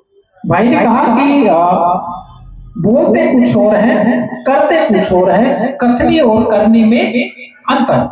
वेरी गुड, एक अच्छी क्लैप करेंगे। ठीक आंसर था, झूठा वो होता है जो कहता तो कुछ और है, करता कुछ और है। तो बाइबल क्या कह रही है, खुद खुदाबंद क्या कह रहे हैं यहाँ पर वचन के माध्यम से? झूठे भविष्यद्वक्ता, इट मींस कि अच्छे भविष्यद्वक्ता और सच्चे भविष्यद्वक्ता भी थे, है और रहेंगे। झूठे जो बनेंगे, जो दिखावटी, झूठे क्यों आया? क्योंकि ये बात जो करेंगे वचन की करेंगे, खराई की बात करेंगे, खरी बोलेंगे, खरी बातें करते हैं। लेकिन रियलिटी में जब आप इनको देखेंगे, इनके नेचर से, इनके स्वभाव से अंतर में फाड़ने वाले भेड़िए हैं। और ये सिर्फ बातों से नहीं, मैं रियलिटी बता रहा हूं। अगर इनके सामने चले जाओ आप, ये आप पे हाथ उठा देंगे, आप पे हमला कर देंगे, फिजिकली हमला। ये नहीं करेंगे तो किसी और से करवा देंगे। भेड़िए का स्वभाव है, भेड़िए का नेचर है इनके अंदर, जो फाड़ने वाला होता है। ये स्वभाव भेड़ का नहीं, ये भेड़िए का है। आज झूठे भविष्यवक्ताओं से सावधान रहो, हाँ, जो भेड़ों के भेष में तुम्हारे पास आते हैं। भेड़ों के भेष में, भेष का मतलब क्या हुआ? भाई ने कहा कि भेष बदल के आएंगे तभी तो झूठ में एंट्री करेंगे। भेष बदल सकते हैं। भेड़िए के स्वभाव को, नेचर को हमने पढ़ा कि वो वक्त आने पर अपने स्वभाव को झूठ में एंटर करने के लिए अपनी बॉडी को, है ना, जो फेदर और या फिर इसका जो हम लोग पढ़ रहे थे, ऐसा कुछ कर सकता है कि वो भोली भाली भेड़ों के झुंड में दाखिल हो जाएगा। पहचान लिया तो ठीक है। एक भेड़ को मार खा गया, दूसरी भेड़ अवेयर नहीं है तो कहेगी मुझे क्या लेना, मेरी बारी थोड़ी आई है, ये मेरे लिए थोड़ी बोला है। अगर आज आप जानते हैं, अगर देखते हैं, अगर इस तरह के झूठे भविष्यद्वक्ता आपके बीच में भी है, अगर वो किसी का विरोध करते हैं, सत्य का विरोध करते हैं, तो जानिएगा अगली बारी आपकी है। फिर आपको कोई अधिकार नहीं कि आप अपने आप को भेड़ कहें। फिर आप उसी भेड़िए की प्रजाति के हैं, आप उसी के वंश के हैं, अगर आप गलत का साथ देते हैं, क्योंकि आपने उसके नेचर को एक्सेप्ट किया है, अपना लिया है।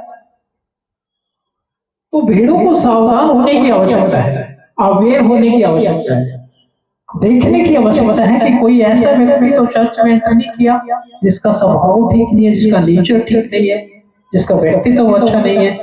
तो ऐसे लोगों को, ऐसे भेड़ियों को बाहर करने की चर्च को आवश्यकता है।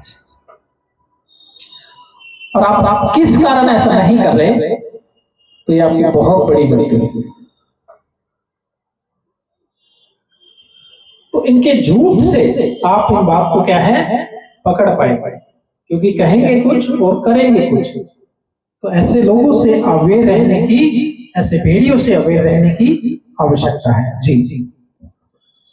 जो भेड़ों के भेष में तुम्हारे पास आते हैं, हाँ, परंतु अंतर में वे फाड़ने वाले भेड़िए हैं। भेड़ों के भेष में तो आ जाएंगे, लेकिन जब उनकी बात नेचर पे आएगी, जब उनके व्यक्तित्व पे आएगी, जब वो अपने फॉर्म में आएंगे, जब अंतर में वो फाड़ेंगे, फाड़ने वाले भेड़िए फिर अपने असली रूप में आ जाएंगे। कौन है ये अंतर में फाड़ने वाले भेड़िए? अगर कोई ऐसा स्वभाव का है तो जान लीजिएगा वो भेड़ नहीं, भेड़िया है, जो विरोध करता है। राइट? हाँ जी। अच्छा, एक बात और यहां से मैं कहूंगा, जो भेड़िए का हमने सीख रहे हैं, उसका जो स्मेल करने का, उसका सुनने का जो क्षमता है वो काफी दूर से क्या है वो उसको ऑब्जर्व कर लेता है। तो ये भेड़िए भी क्या करते हैं, क्या चल रहा है, अभी होता ना कि क्या चल रहा है, वहां पे क्या हो रहा है, फलाने स्टेट में क्या हो रहा है, फलाने चर्च में क्या हो रहा है, तो ये भेड़िए स्मेल करते हैं, एक भेड़िए सुनते हैं, और जब सूंघेंगे और सुन लेंगे उन खबरों को, उन पे फिर रिएक्ट करेंगे। आप देखिएगा मस्जिद कहीं तक अलाउ नहीं करती है कि जब आप इस तरह की खींचतान चल रही है आज मस्जिद के अंदर, ऐसा कोई व्यक्ति जो मस्जिद के विरोध में है और ये कहता मैं तो मसीह हूं, आप बहुत जगह मैं देख रहा हूं सोशल मीडिया के माध्यम से, मसीह होकर क्या है एक प्रचारक दूसरे प्रचारक के लिए क्या है बुरी बुरी बातें कर रहा है। तो ये स्वभाव क्या है तुम्हारा, भेड़िए का है। तुम कतई अपने आप को ये नहीं कह सकते कि मैं भेड़ हूं, नहीं, तुम बहाना मत बनाओ। तुम अपनी सोशल मीडिया पर अपने सब्सक्राइबर कमाने के लिए तुम भाई पर दोष लगाता है, बाइबल बोलती है तू भाई नहीं हो सकता, तू भाई को प्रेम नहीं कर सकता, तू मेरे योग्य नहीं, जिसको देखा तो उसको प्रेम नहीं कर सकता, मुझे कैसे प्रेम करेगा।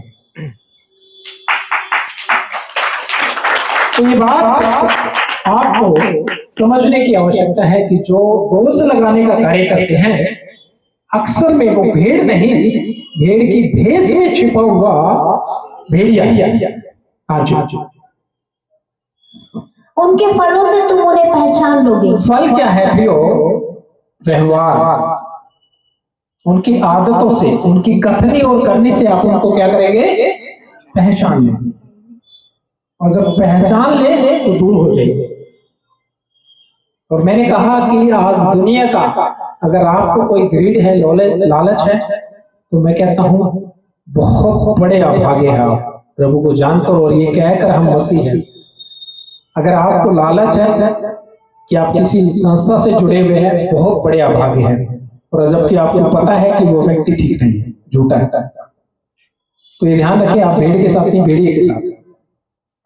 इस बात से परमेश्वर नाराज, आप सही और सत्य को जानते हैं, इसके बावजूद भी आप इसलिए जुड़े हैं लोगों से कि किसी टाइम आपकी कुछ पैसे के द्वारा क्या मदद कर दी गई थी, आप इसलिए जुड़े हुए, लेकिन आपको पता है झूठ है। आप इसलिए जुड़े हैं कि आपके लिए, बच्चे के लिए, आपके हस्बैंड वाइफ के लिए प्रेयर कर दी गई थी, अरे हमारी तो इस चर्च में शादी हुई है, हमारे तो बच्चे का समर्पण हुआ है, और आप इस लालच से जुड़े हुए हैं। तो ये आपको बात को समझना पड़ेगा कि आपसे बड़ा गलत शिक्षाओं पे चलने वाला आज पूरी दुनिया में नहीं है, क्योंकि जब हम सही जानते हैं तो सही के साथ चलते हैं, जब भेड़ को जानते हैं तो भेड़ के ग्रुप में रहते हैं, लेकिन जब भेड़ियों को पहचान लेते हैं तो उससे अलग रहते हैं। हाँ जी, तो उनके कार्य से पहचान लेंगे आप, फलों से। हाँ, उनके फलों से तुम उन्हें पहचान लोगे जी। क्या लोग झाड़ियों से अंगूर हाँ, या ऊंट कटोरों से अंजीर तोड़ते हैं? हाँ, इसी प्रकार हर एक अच्छा पेड़ अच्छा फल लाता है, हाँ, हाँ, और निकम्मा पेड़ बुरा फल लाता है। हाँ, अच्छा पेड़ बुरा फल नहीं ला सकता, और न निकम्मा पेड़ अच्छा फल ला सकता है। हाँ जी, जो जो पेड़ अच्छा फल नहीं लाता वह काटा और आग में डाला जाता है। जी जी, इस प्रकार उनके फलों से तुम उन्हें पहचान लोगे। पहचान लोगे। हाँ जी, जो मुझसे हे प्रभु कहता है, हाँ, उनमें से हर एक स्वर्ग के राज्य में प्रवेश ना करेगा। हाँ, तो ये जो लोग हैं ऐसे अगर भेड़ियों के साथ रहेंगे और फिर कहेंगे हे प्रभु, प्रभु कहेगा मैंने तुझे भेड़ियों के बीच में रखा था, लेकिन तू तो भेड़िए के बीच में रहा, तो कैसे मुझे हे प्रभु कर सकता है? प्रभु कहता मैं जानता है नहीं। समझ गए बात? आइए हम पढ़ेंगे और यूहन्ना अध्याय 10 आयत नंबर 12।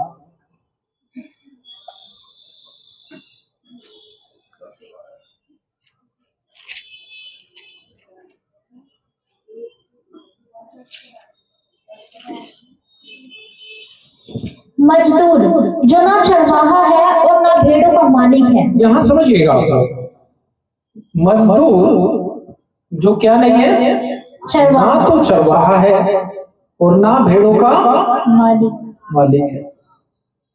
तो दो जो क्वालिटी जो परमेश्वर देते हैं, एक चरवाहे की और एक मालिक की। तो मजदूर जो है ना तो चरवाहा है और ना ही मालिक है, क्योंकि वो मजदूर है। हाँ जी। मजदूर जो ना चरवाहा है और ना भेड़ों का मालिक है, हाँ भेड़िए को आते देख हाँ भेड़ों को छोड़कर भाग जाता है। हाँ, ये सुन समझना पड़ेगा। जो मजदूर है ना तो भेड़ों का चरवाहा है ना मालिक है, और भेड़िए को आते देख भेड़ों को क्या कर जाएगा? छोड़कर भाग जाएगा।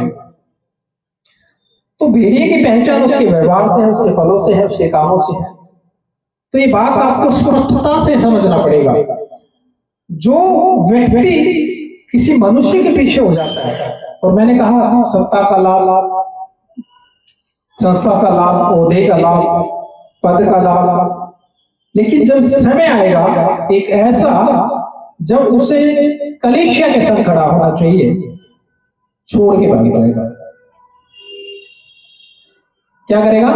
छोड़ के भाग जाएगा और कहेगा हम नहीं जानते आपको, हम आपको पहचानते नहीं, फिर आपके ग्रुप से आपका नाम ही हटा देगा, एग्जिट हो जाओ, हमारा नाम नहीं लेना। अगर कोई बात हो जाए तो कहीं पकड़े जाए, कहीं पिटे हो तो हमारा नाम मत लेना, हम नहीं जानते, अपने आप से उल्टो जो उल्टना है। और ये रियलिटी है, ये फैक्ट है।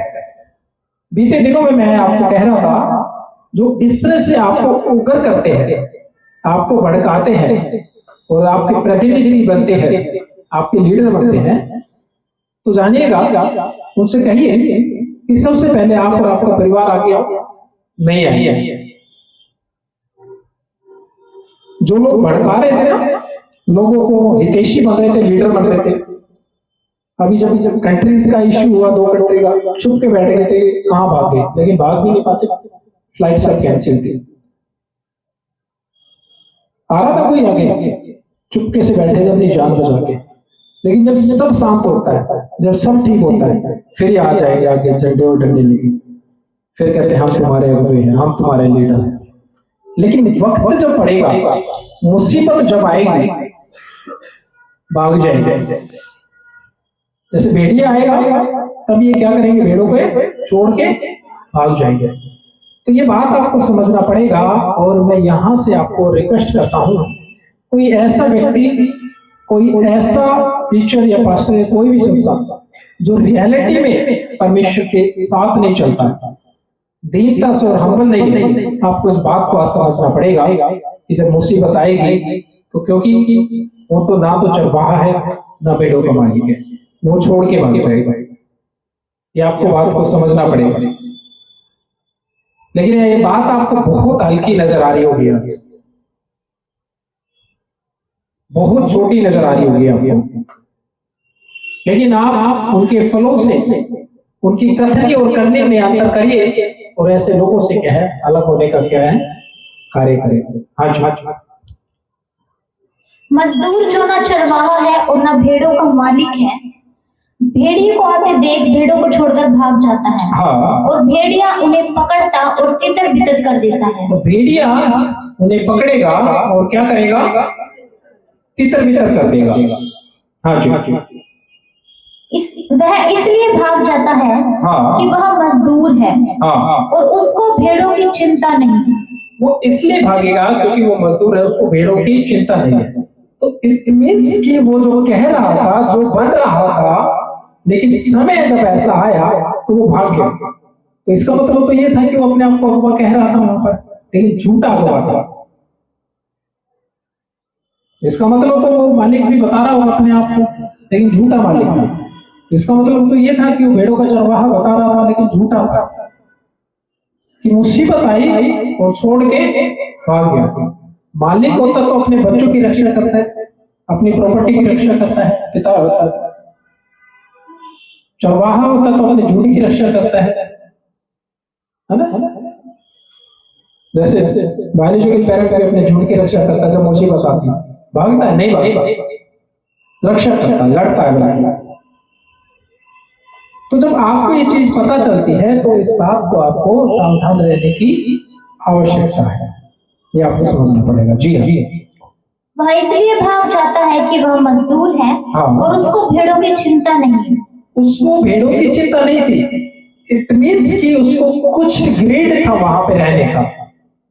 आपका लीडर, आपका पास्टर कहलाने का उसको एक ग्रेड था, एक लालच था। अब वो लालच शोहरत का हो सकता है, पैसे का हो सकता है, ओहदे का हो सकता है, मान का हो सकता है, सम्मान का हो सकता है। तो जब तक तो ठीक था, लेकिन असल में जो परीक्षा की घड़ी आई, भाग जाएगा। बहुत ऐसी चीज है जो मैं कहना नहीं चाहता हूं, लेकिन प्रैक्टिकली मैं आपको देखता हूं, जब पता चलता है प्रैक्टिकली, और खुदा प्रैक्टिकली करके भी देता है, प्रैक्टिकली करके देता है कि इनकी पहचान हो जाएगी ये असल में कितने चिंता करते हैं भेड़ों को। भाग जाएंगे, अगर कोई मुसीबत आई ना सबसे पहले भाग जाएंगे। हाँ जी, हाँ।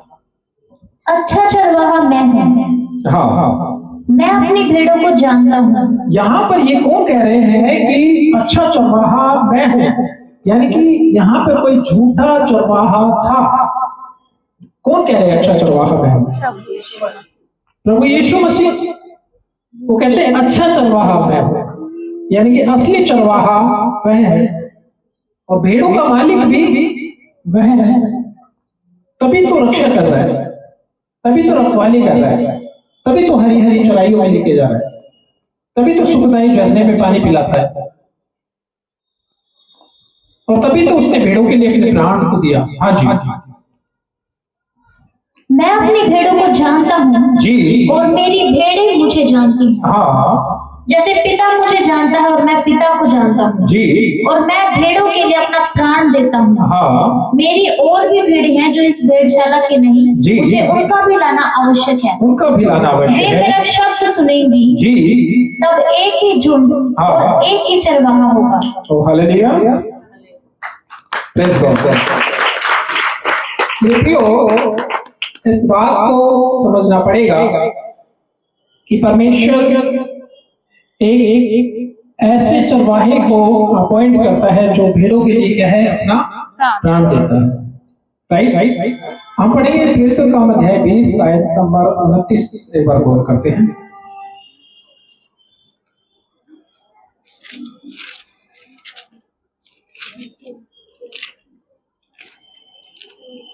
मैं जानता हूँ कि मेरे जाने के बाद फाड़ने वाले भेड़िए तुम में आएंगे। मैं जानता हूँ कि मेरे जाने के बाद तुम में फाड़ने वाले भेड़िए फाड़ने वाले भेड़िए आएंगे। कौन कह रहा है इस बात को?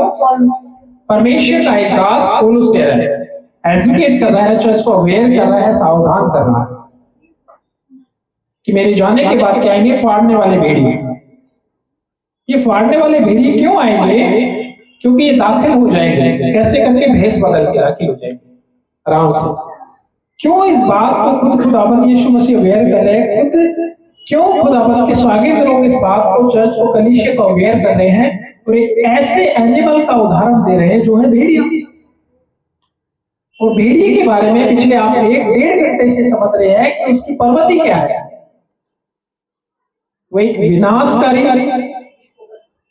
एक घातक, एक खतरनाक, एक धोखेबाज, एक चालबाज, जो घात लगा के शिकार करता है, जो घेर के शिकार करता है, जो देखता है क्या चल रहा है, जो दूर से सुनता है, दूर से स्मेल करता है, वो झांकता है, वो देखता है, और जो वो कर रहा होता है वही भेड़िए के बच्चे भी उसके नक्शे कदम पे चलते हैं। तो ये जानिएगा, जो विरोध का और बुराई का कार्य करते हैं वो भेड़िए और भेड़िए के बच्चे हैं। भेड़ और भेड़ों के बच्चों के जो है वो कार्य प्रकट है, लेकिन उसके साथ ही भेड़िए और भेड़ियों के बच्चों के भी कार्य प्रकट है। और मैंने कहा कि जो भेड़िया है वो झुंड बना रहा है। अभी कहते हैं ना, झुंड बनाया, झुंड बना लिया। समझ रहे सिस्टर जी? इधर देख लो, मैं बोल रहा हूँ। जो भेड़िया क्या कर रहा है? झुंड बना रहा है। तो जब आप देखेंगे ना कि झुंड बना रहा, झुंड बनाया। तो झुंड बनाने का जो प्रक्रिया है, प्रोसेस है, वो यही है कि जब एक भेड़िया, जो मुख्य भेड़िया, सरदार भेड़िया जब आवाज करेगा तो बाकी जो झुंड के भेड़िए उस हाउल को, उस आवाज के ऊपर रिएक्ट करेंगे। कितने लोगों को समझ में आ रहा है? आगे तो भेड़ियों का झुंड ये बनाया जा रहा है। आप ये कहें ये झुंड क्या है, तो ये भेड़िए का झुंड है। अगर ये कहें ये शेरों का झुंड है, कतई नहीं, ये भेड़ियों का झुंड है। और भेड़िए की जो फितरत है वो यही है, फाड़ खाने वाली, कि जब एक भेड़िया आवाज करेगा तो देखिएगा फिर वो भेड़िए या भेड़िए के जो बच्चे हैं वो रिएक्ट करेंगे। करते हैं या नहीं करते हैं? करते हैं। और ये इसी बात का अहंकार भेड़िए को भी होता है, क्योंकि उसको पता है उसकी आवाज के दम पे वो चलेंगे। जैसे वो हाउल करेगा, आवाज करेगा ना, कब बोलना है, कब आना है, कब घेरना है, तो ये ताकता रहता है, ये सूंघता रहता है, ये सुनता रहता है क्या चल रहा है, मुझे बताओ वहां पे क्या हो रहा है, उधर क्या। फिर इसको कुछ पता चलता कहीं का किसी किसी स्टेट का, फिर ये अपने रूप में आएंगे फाड़ने वाले, फिर वो अपने बुराई करने वाले, बुराई करने वाले, दोष लगाने वाले उस भाव पे आ जाएंगे।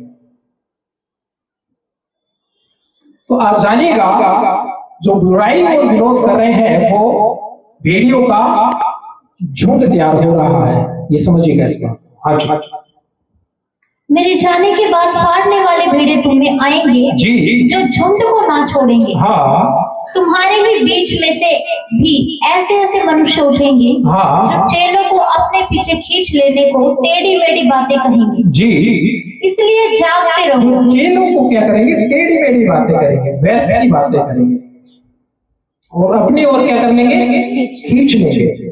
हाँ जी, इसलिए जागते रहो। इसलिए क्या करना? अवेयर रहना है। क्यों अवेयर रहना है? कहीं आपके बीच में भेड़िया तो नहीं घुसा है, कहीं आप भेड़िए का शिकार तो नहीं हो गए, कहीं आप उसकी बातों में तो नहीं आ गए, कहीं आप जाने अनजाने आप चले थे मसीह की सेवा करने के लिए, आपको तैयार किया गया, आपको इस तरीके से, इस साइकोलॉजिकल तरीके से, मानसिक तरीके से आपको कहा तुम जो विरोध करते हैं, आप जानते हैं जो खुदावंद यीशु का विरोध कर रहे थे वो सब कह रहे थे कि हम धार्मिकता के काम कर रहे हैं, हम अच्छे काम कर रहे हैं। जानते हैं नहीं जानते कि जो हम ये विरोध कर रहे हैं ना, हम अच्छे काम कर रहे हैं। तो आपके साथ भी कुछ इस तरह से प्लानिंग की जाएगी कि आपको इस तरह से तैयार किया जाएगा कि जो तुम जो बोलते हो तुम अच्छा बोलते हो, तुम विरोध करो। ये गेम प्लानर है, ये अपनी महारत में आर्टिस्ट हो चुके, कलाकार हो चुके, माहिर हो चुके हैं। ये ऐसे खेलेंगे कि आपको झुंड में तैयार कर रहे हैं, आपको ये करना है, आपको वो करना है। मैं आपको रियलिटी बता रहा हूं, बाइबल में देख लीजिएगा, बाइबल के प्रचार को, बाइबल के सुसमाचार को विरोध के साथ नहीं दिया गया। अगर है तो बताओ किन प्रेरितों ने कहा था कि हम आओ हम झुंड बनाएंगे, और किन्हों ने कहा था कि हम विरोध के साथ प्रचार करेंगे या लड़ेंगे? है? ये है दौर मसीह का, ये अनुग्रह के दौर में है कहीं आओ हम झुंड बनेंगे और आओ लड़ेंगे हम लोग? नहीं, कहीं तरीके ये आपके साथ खेला जा रहा है। आपको इसको समझना पड़ेगा कि आपके साथ क्या गेम प्लान की गई है। और मैंने कहा कि जो गर्जने वाला सिंह और उसका जो सीधा सीधा जो मतलब है, आपको जानवर बनाया जा रहा है। और गर्जने वाले सिंह को बाइबल बताती है शैतान। क्या करती है? शैतान और उसके कार्य। तो आपको अभी मैंने कहा कि कुछ एग्जांपल याद आ रहे, तो शेर है, उसको चढ़ा कर क्या करेंगे?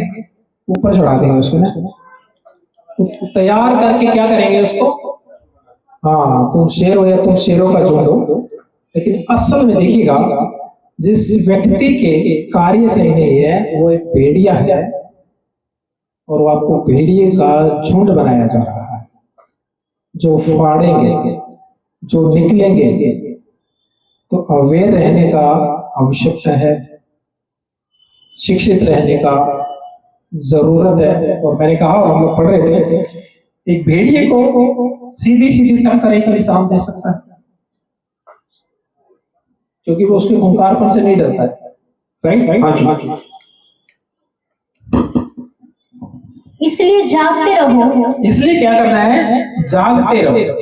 जागते रहने का मतलब अवेयर रहिए आप इन बातों को, कहीं आपको अहेर ना कर लिया जाए, कहीं आपको शिकार ना किया जाए भेड़िए का। हाँ जी। इसलिए जागते रहो और स्मरण करो कि मैंने 3 वर्ष तक रात दिन आंसू बहा बहा कर हर एक को चेतावनी देना ना नहीं, छोड़ा। यहाँ रुकना पड़ेगा मुझे लगता है। ये जो परमेश्वर का दास पौलुस, जो एक दिन क्रूर था, एक दिन सताया करता था, ये क्या वर्डिंग कर रहा है कि तुम ध्यान दो, मैंने कैसे 3 वर्ष तक तुम्हारे बीच में रात दिन आंसू बहा बहा कर।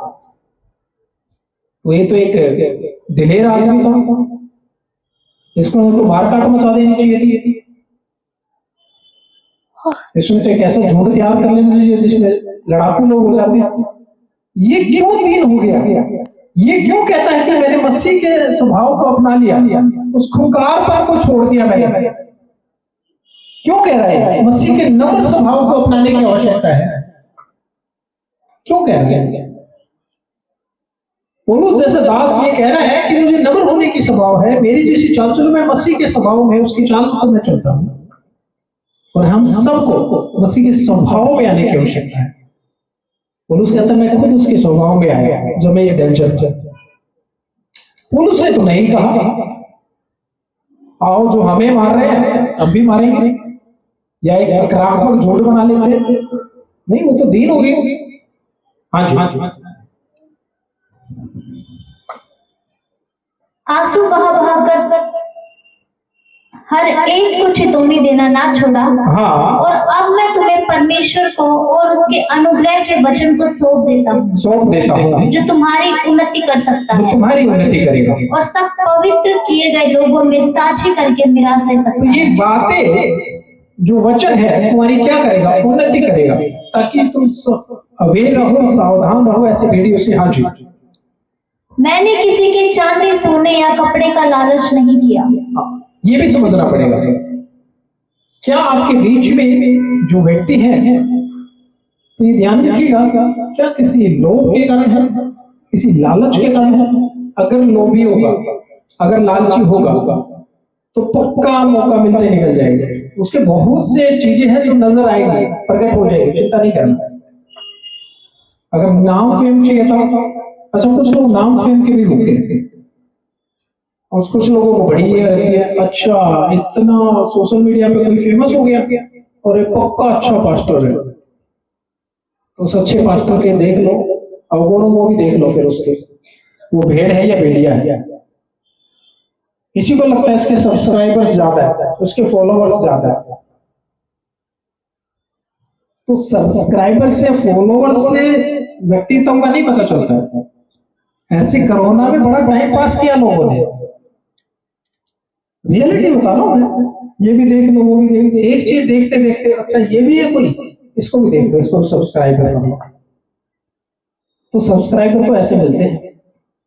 अगर वाकई में कोई दीन है, कोई नम्र है, तो आपका व्यक्तित्व गवाही देगा, आपका झुंड, आपके लोग गवाही देंगे कि वाकई में उन्होंने आपको देखा और जाना है। लेकिन लोगों को भ्रमित करने के लिए क्या करेंगे, हमारे इतने सब्सक्राइबर है या हमने हमारे को और सब्सक्राइब कर लिया गया, देखो, तो इससे आप ठीक नहीं हो सकते। क्यों? क्योंकि आप ठीक नहीं है, आपके अवगुणों से पता चलता है कि आप ठीक नहीं है। और कहीं भी वचन को डाइवर्ट करने की कोशिश ना करें, क्योंकि परमेश्वर सब समझा देता है। हाँ जी। तुम आप ही जानते हो कि इन्हीं हाथों ने मेरी और मेरे साथियों की आवश्यकताएं पूरी की। जी मैंने तुम्हें सब कुछ करके दिखाया कि इस रीति से परिश्रम करते हुए निर्बलों को संभालना तो मैंने दिखाया है कि इस तरह से, और मैंने अपने अपने साथियों की जरूरतों को पूरा किया मेहनत करते हुए, और मैंने इस रीति से तुम्हें बता भी दिया गया है कि मस्जिद इस तरीके से की जा सकती है। अच्छा, मैं इस पॉइंट पे तो नहीं आना चाह रहा था, लेकिन मैं आ जाता हूं। कई लोगों को क्या लगता है, दूसरों के ऊपर कमेंट कर देंगे, देखो पौलुस ये कह रहा है, देखो वो पौलुस कह रहा है। मैं कह रहा हूँ पौलुस के जीवन तो जी के दिखाओ फिर। पौलुस जैसे व्यक्तित्व भी तो होना चाहिए ना, होना चाहिए नहीं होना चाहिए। जैसे हम दास की बात करें पौलुस की, या प्रभु यीशु की बात करें और उसका जीवन ना अपनाएं, दूसरों पे कमेंट डाल देंगे। अपनी मेहनत करनी चाहिए, अपनी कमाई, और पता चला खुद बेला बैठा है। दूसरों को लेक्चर देते देते पौलुस कमाता था, पौलुस टेंट का काम करता था, तुमको भी करना चाहिए। अगर उसको कोई पूछे तुमको भी करना, हाँ तुमको भी करना चाहिए, पता चला खुद बेला बैठा आराम से। ये गेम मत खेलो, बरगलाओ मत लो। मैंने कहा परमेश्वर सब सिखाते हैं। आज के जो मसीह लोग हैं अवेयर है, सावधान है। हाँ, मैंने तुम्हें सब कुछ करके दिखाया। मैंने तो परमेश्वर का दास पौलुस कहता है, मैंने तो तुम्हें सब कुछ करके दिखाया है। हाँ, मैंने तुम्हें सब कुछ करके दिखाया कि इस रीति से परिश्रम करते हुए हाँ, निर्बलों को संभालना, हाँ, और प्रभु यीशु के वचन स्मरण रखना निर्बलों आवश्यक को है। क्या करना है, संभालना है। लेकिन भेड़िए के क्या काम का है, गर्जने वाले शिव का क्या काम है, निर्बलों को घात कर देगा। वो देखेगा निर्बल कौन है, पहले उस पर हमला मारो, उसको दबा दो, उसको नष्ट कर दो, उसको वश में कर लो। ये आपको समझना पड़ेगा। हाँ जी, निर्बलों को संभालना और प्रभु यीशु के वचन स्मरण रखना आवश्यक है। जी, और प्रभु यीशु के वचन जो है स्मरण रखना, उसकी दया, उसका व्यवहार, उसका स्वभाव स्मरण रखना आवश्यक है। जो उसने आप ही कहा है, लेने से देना धन्य है। जी, यह कहकर उसने घुटने टेके और उन सब के साथ प्रार्थना की। जी, तब वे सब बहुत रोए और पौलुस के गले लिपट कर उसे चूमने लगे। वे विशेषकर इस बात से शोकित थे जी, जो उसने कही थी कि तुम मेरा मुंह फिर न देखोगे। हाँ जी, तब उन्होंने उसे जहाज तक पहुंचाया। जी, हालेलुया, प्रेज़ गॉड। तो मैं समझता हूँ आज के विषय जो कि था भेड़िया, और भेड़िए की जो नेचर है, उसका जो तरीका है, अंतर में फाड़ने वाला, खूंखार, खतरनाक, वो पर्वती है। और इसके बारे में मैं समझता हूं कि हमने जाना, समझा और सीखा कि क्यों प्रभु यीशु मसीह को भी क्या है, इस भेड़िए का क्या है दृष्टांत देना पड़ा, क्यों प्रभु यीशु के सागिर्द पौलुस को भी इस भेड़िए का क्या है दृष्टांत देना पड़ा। सो मेरे प्रियो, आपको समझना पड़ेगा कि आपके बीच में कोई भीड़ों के भेष में कोई भेड़िया तो नहीं आ गया है।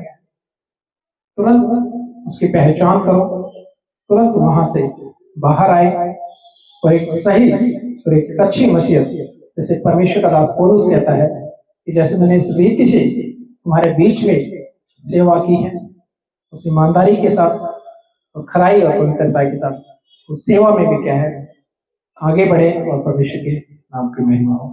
मेरे प्रियो, मैं उम्मीद करता हूं कि आज के विषय से आप शिक्षित हुए होंगे, अवेयर हुए होंगे, एजुकेट हुए होंगे।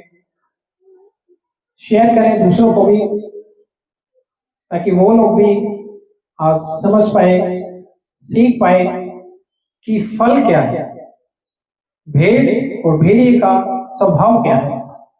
अगर आप नए हैं, इस फेसबुक पेज जो कि है ब्रदर सुरेंद्र कुमार के नाम से, इसको लाइक फॉलो करें और वीडियो को शेयर करें। आप कहाँ से देख रहे हैं, अपना कमेंट्स जरूर सीखें, कमेंट दें, और ये भी बताएं कि आपने इससे क्या सीखने को मिला।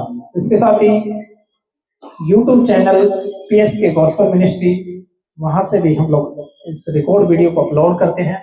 वहां से भी आप वॉच करें वीडियो को, दूसरों को शेयर करें, ताकि चर्चेस तक, लोगों तक यह मैसेज पहुंचे और वो भी क्या है एजुकेट होने पाए। तो वो सबको आशीष करें। जय मसीह।